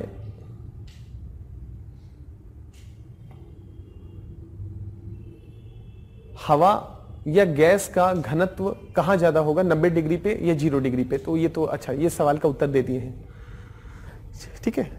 टेस्ट का डिस्कशन करना था, अगली क्लास में आपके साथ करेंगे, ठीक है। थोड़ा सा स्वास्थ्य ठीक नहीं लग रहा है, तो अगली क्लास में आपके साथ वो 4 क्वेश्चंस जो चर्चा आप लोगों ने किए थे उसका डिस्कशन करेंगे, ठीक है। अगले टेस्ट के लिए आप लोग तैयार रहिएगा, क्योंकि टेस्ट की बात हुई है। तो मैंने कहा था कि भू आकृति विज्ञान में जो हम लोगों ने देखा था स्थलाकृतियों का निर्माण नदी के द्वारा, हवा के द्वारा, हिमानी के द्वारा, पवन के द्वारा, ये सारे स्थलाकृतियों को हम लोगों ने देखा था। तो यहां से प्रारंभिक परीक्षा के पॉइंट ऑफ व्यू से कुछ सवाल आते हैं। तो एक मुख्य परीक्षा का टेस्ट हम लोगों ने ले लिया है, एक 15-20 क्वेश्चंस का इस टॉपिक से सबसे ज्यादा प्रारंभिक परीक्षा के पॉइंट ऑफ व्यू से सवाल आता है। तो अगले हफ्ते जब भी क्लासेस प्लान होंगी तो बीच में एक 15-20 मिनट का हम लोग 15-20 क्वेश्चंस का टेस्ट करेंगे, केवल इसका नदी के द्वारा, हिमानी के द्वारा, वायु के द्वारा और समुद्री लहरों के द्वारा जिन स्थलाकृतियों का निर्माण होता है, इसके संदर्भ में हम 10-15 क्वेश्चंस का या 15-20 क्वेश्चंस का एक टेस्ट करेंगे, ठीक है। एक सवाल है, हीरल का एक सवाल है कि सर आपने लास्ट में टेम्परेचर वाला कैलकुलेशन बताया है, वो एक बार फिर से समझा दीजिए, ठीक। देखिए, ये मैंने कहा था आपको कि जैसे 8 किलोमीटर की ऊंचाई है, 8 ही रहने देते हैं, इसको 18 रहने देते हैं, और इसका 18 किलोमीटर का ऊंचाई है। विषुवत रेखा पे जो क्षोभ सीमा है वो क्षोभ सीमा 18 किलोमीटर पे है, यानी कि यहां पर जाके क्षोभ मंडल खत्म हो जाता है, और ध्रुवीय क्षेत्रों में ये 8 किलोमीटर। क्यों, वो तो क्लियर है। अब मैं जो पॉइंट आपको बताना चाहता था वो ये कि इस क्षोभ मंडल में, इस नीचे वाले लेयर में, हमारे पृथ्वी से जो बिल्कुल सटा हुआ लेयर है, इस लेयर में जो तापमान है, जो टेम्परेचर है, वो ऊंचाई के साथ साथ, ऊंचाई बढ़ने के साथ साथ कम हो जाता है। जैसे जैसे हम ऊंचा उठते हैं वैसे वैसे कम होता है। जैसे 8-10 किलोमीटर की ऊंचाई पे माउंट एवरेस्ट है, नीचे से जैसे जैसे माउंट एवरेस्ट पे जाएंगे ठंडक मिलेगी, अपेक्षाकृत ज्यादा ठंडा हो जाएगा। तो इसका मतलब है ऊंचाई बढ़ने के साथ साथ तापमान कम हो जाता है, और तापमान के कम होने की दर क्या है, 6.5 डिग्री सेल्सियस प्रति 1000 मीटर या 1 किलोमीटर। एक ही मतलब होगा, 1000 मीटर का मतलब 1 किलोमीटर। तो 6.5 डिग्री सेल्सियस तापमान यहां पर ऊपर उठेंगे तो कम हो जाएगा। तो मान लीजिए ये 0 किलोमीटर है या सतह है, सतह से 1, 2, 3, 4, 5, 6, 7, 8, 9, 10 ऐसे करते करते 18 तक पहुंच गए। यहां पर 1, 2, 3, 4 करते करते 8 तक पहुंच गए। तो हमने देखा कि अगर पृथ्वी की सतह है और यहां पर तापमान मान लीजिए ये विषुवत रेखा पे 90 डिग्री के ध्रुवीय क्षेत्र पे, विषुवत रेखा नहीं ध्रुवीय क्षेत्र पे जो तापमान है वो -10 डिग्री सेल्सियस है। और अगर -10 डिग्री सेल्सियस है तो हम ऊपर उठेंगे 1 किलोमीटर तो 6.5 डिग्री सेल्सियस तापमान कम हो जाएगा, और ऐसे करके जाएंगे तो माइनस माइनस होता चला जाएगा। तो 8 किलोमीटर की ऊंचाई पे अगर हम जाते हैं, है ना, 8 किलोमीटर की ऊंचाई पे जाते हैं तो तापमान 6.5 डिग्री सेल्सियस की दर से कम हो रहा होगा। तो 8 6 48, है ना, 52 डिग्री सेल्सियस तापमान और कम होगा इस सतह की तुलना में। तो 52 डिग्री और कम होगा, तो -10 में 52 जोड़ देते हैं तो यहां पर तापमान क्या हो जाएगा, -62 डिग्री सेल्सियस। यानी कि ऊपर ध्रुवीय क्षेत्रों में क्षोभ सीमा पे जो तापमान होगा वो -62 डिग्री सेल्सियस होगा। अब मान लेते हैं कि यहां पर ये जो ध्रुवीय विषुवत रेखा का क्षेत्र है, यहां पर तापमान 30 डिग्री सेल्सियस है, 30 डिग्री सेल्सियस है। तो जैसे जैसे हम ऊपर बढ़ेंगे 6.5 डिग्री सेल्सियस के तापमान या उस दर से तापमान कम होगा। तो यहां पर 18 किलोमीटर की ऊंचाई तक जाना है, तो 18 गुने 6.5 कर लेते हैं। तो इसको अगर हम मल्टीप्लाई करते हैं तो ये कितना होगा, 65 प्लस 8 6 48, 52 और, तो 65 प्लस 52 अगर ऐड करते हैं तो 60 100 110 117 डिग्री सेल्सियस तापमान नीचे की तुलना में ऊपर कम होगा। तो यहां पर तापमान कितना है, 30 डिग्री सेल्सियस है। तो ऊपर तापमान कितना होना चाहिए, 30 डिग्री, मतलब 30 डिग्री प्लस है तो पहले 30 डिग्री होगा और जाते जाते 0 होगा, फिर -1 -2 -3 ऐसा करके। तो 117 में से 30 निकाल दीजिए, है ना, माइनस कर दीजिए क्योंकि 30 प्लस है। तो हम यहां पर पहुंचेंगे 97 डिग्री सेल्सियस पे। तो यहां पर क्षोभ सीमा के ऊपरी पॉइंट पे या विषुवत रेखा पे जो क्षोभ सीमा है वहां पर तापमान क्या होगा, -97 डिग्री सेल्सियस। और ध्रुवीय क्षेत्रों में तापमान कितना होगा, -62 डिग्री सेल्सियस। तो अगर यूपीएससी ये स्टेटमेंट दे, ये क्यों है, क्योंकि यहां पर ऊंचाई ज्यादा है। अगर इसकी ऊंचाई ध्रुवीय क्षेत्रों की तरफ बराबर होती तो क्षोभ सीमा, विषुवत रेखा पे जो क्षोभ सीमा है वहां पर तापमान ध्रुवीय क्षेत्रों की तुलना में ज्यादा होता या ध्रुवीय क्षोभ सीमा की तुलना में ज्यादा होता। लेकिन यहां ऊंचाई ज्यादा होने के कारण जो क्षोभ सीमा है विषुवत रेखा पे, यहां पर तापमान अपेक्षाकृत कम है, किसकी तुलना में, ध्रुवीय क्षेत्र की क्षोभ सीमा की तुलना में। यूपीएससी उल्टा स्टेटमेंट देगा कि ध्रुवीय क्षेत्रों पे जो क्षोभ सीमा है वो विषुवत रेखाई क्षोभ सीमा की तुलना में वहां पर तापमान अपेक्षाकृत ज्यादा कम होता है। तो ज्यादा कम होगा -97 डिग्री सेल्सियस, ना कि -62। तो विषुवत रेखा के क्षेत्र पे क्षोभ सीमा पे ध्रुवीय क्षेत्र की क्षोभ सीमा की तुलना में ज्यादा कम तापमान पाया जाएगा। ठीक है। सरिका का एक और सवाल है, सर विषुवत रेखा पर तापमान ध्रुवीय रेखा से ज्यादा कम कैसे होता है। सर विषुवत रेखा पर तापमान ध्रुवीय रेखा से ज्यादा कम कैसे होता है, ये वाला तो समझ में आ गया, वही पॉइंट बता रहे थे, है ना। ये क्षोभ सीमा के बारे में बताएं, विषुवत रेखा पे तापमान क्यों ज्यादा होता है, 30 डिग्री सेल्सियस क्यों तापमान यहां पर है, और -10 डिग्री सेल्सियस तापमान यहां पर क्यों है, क्योंकि यहां पर सूर्य की किरणें बिल्कुल सीधी पड़ती हैं। शुरू में बताए थे ना पृथ्वी के बारे में जब चर्चा कर रहे थे अक्षांश देशांतर रेखाओं के संदर्भ में, पृथ्वी अपने अक्ष पे झुकी हुई है और पृथ्वी दो प्रकार की परिक्रमा करती है ना, एक अपने अक्ष पे परिक्रमा करती है और एक सूर्य के चारों तरफ परिक्रमा करती है 365 दिनों में। वहां पर चर्चा विस्तार से किए थे। तो वहां पर बहुत सारे फैक्टर्स को बताए थे और बताए थे कि सूर्य की किरणें जब सीधी पड़ती हैं तो अपेक्षाकृत कम क्षेत्रफल पे वो रोशनी पड़ती है, तो कम क्षेत्रफल को गर्म करना होगा तो अपेक्षाकृत तापमान ज्यादा होगा। यहाँ पर सूर्य की किरणें तिरछी पड़ती हैं और तिरछी पड़ती हैं तो अपेक्षाकृत एक बड़े क्षेत्र को गर्म करना पड़ता है, और उतनी ही ऊर्जा जब बड़े क्षेत्र को गर्म करने के लिए होगी तो अपेक्षाकृत कम गर्म कर पाएगी, तापमान कम होगा। उसके अलावा ध्रुवीय क्षेत्रों पे 6 महीने का दिन होता है और 6 महीने की रात होती है, ये भी एक फैक्टर है जिसके कारण वहां पर अत्यधिक ठंड पड़ता है और रेखाएं बहुत ज्यादा तिरछी पड़ती हैं, स्लांटिंग पड़ती हैं, जिसके कारण बड़े क्षेत्रफल पे उसी सूर्य की रेखा को गर्म करना पड़ता है, जिसके कारण तापमान अपेक्षाकृत कम होता है। क्लियर है। और बाकी जो पृथ्वी का परिक्रमा वाला टॉपिक हमने शुरू में डिस्कस किया था, एक बार उसको आधे घंटे 40 मिनट आगे पीछे बढ़ा के देख लीजिएगा, विस्तार से वहां पर चर्चा की है। ठीक है सरिका, चलिए तो अगली क्लास में मिलता हूं आपसे और इसको कंटिन्यू करेंगे समताप मंडल से, और दूसरा पृथ्वी के ऊष्मा संतुलन या ऊष्मा बजट के बारे में विस्तार से चर्चा करेंगे। ठीक है, चलिए ऑल द बेस्ट। और हाँ, और वो टेस्ट जो मैंने आपको बताया था उसको ध्यान रखिएगा, पहली क्लास में नहीं करेंगे, पहली क्लास में तो डिस्कशन कर लेंगे लास्ट क्लास का, बीच में उस हफ्ते में कहीं पर एक आध दिन 15-20 मिनट का डिस्कशन कर लेंगे या एक टेस्ट जो मैंने आपको बताया वो ले लेंगे। All the best.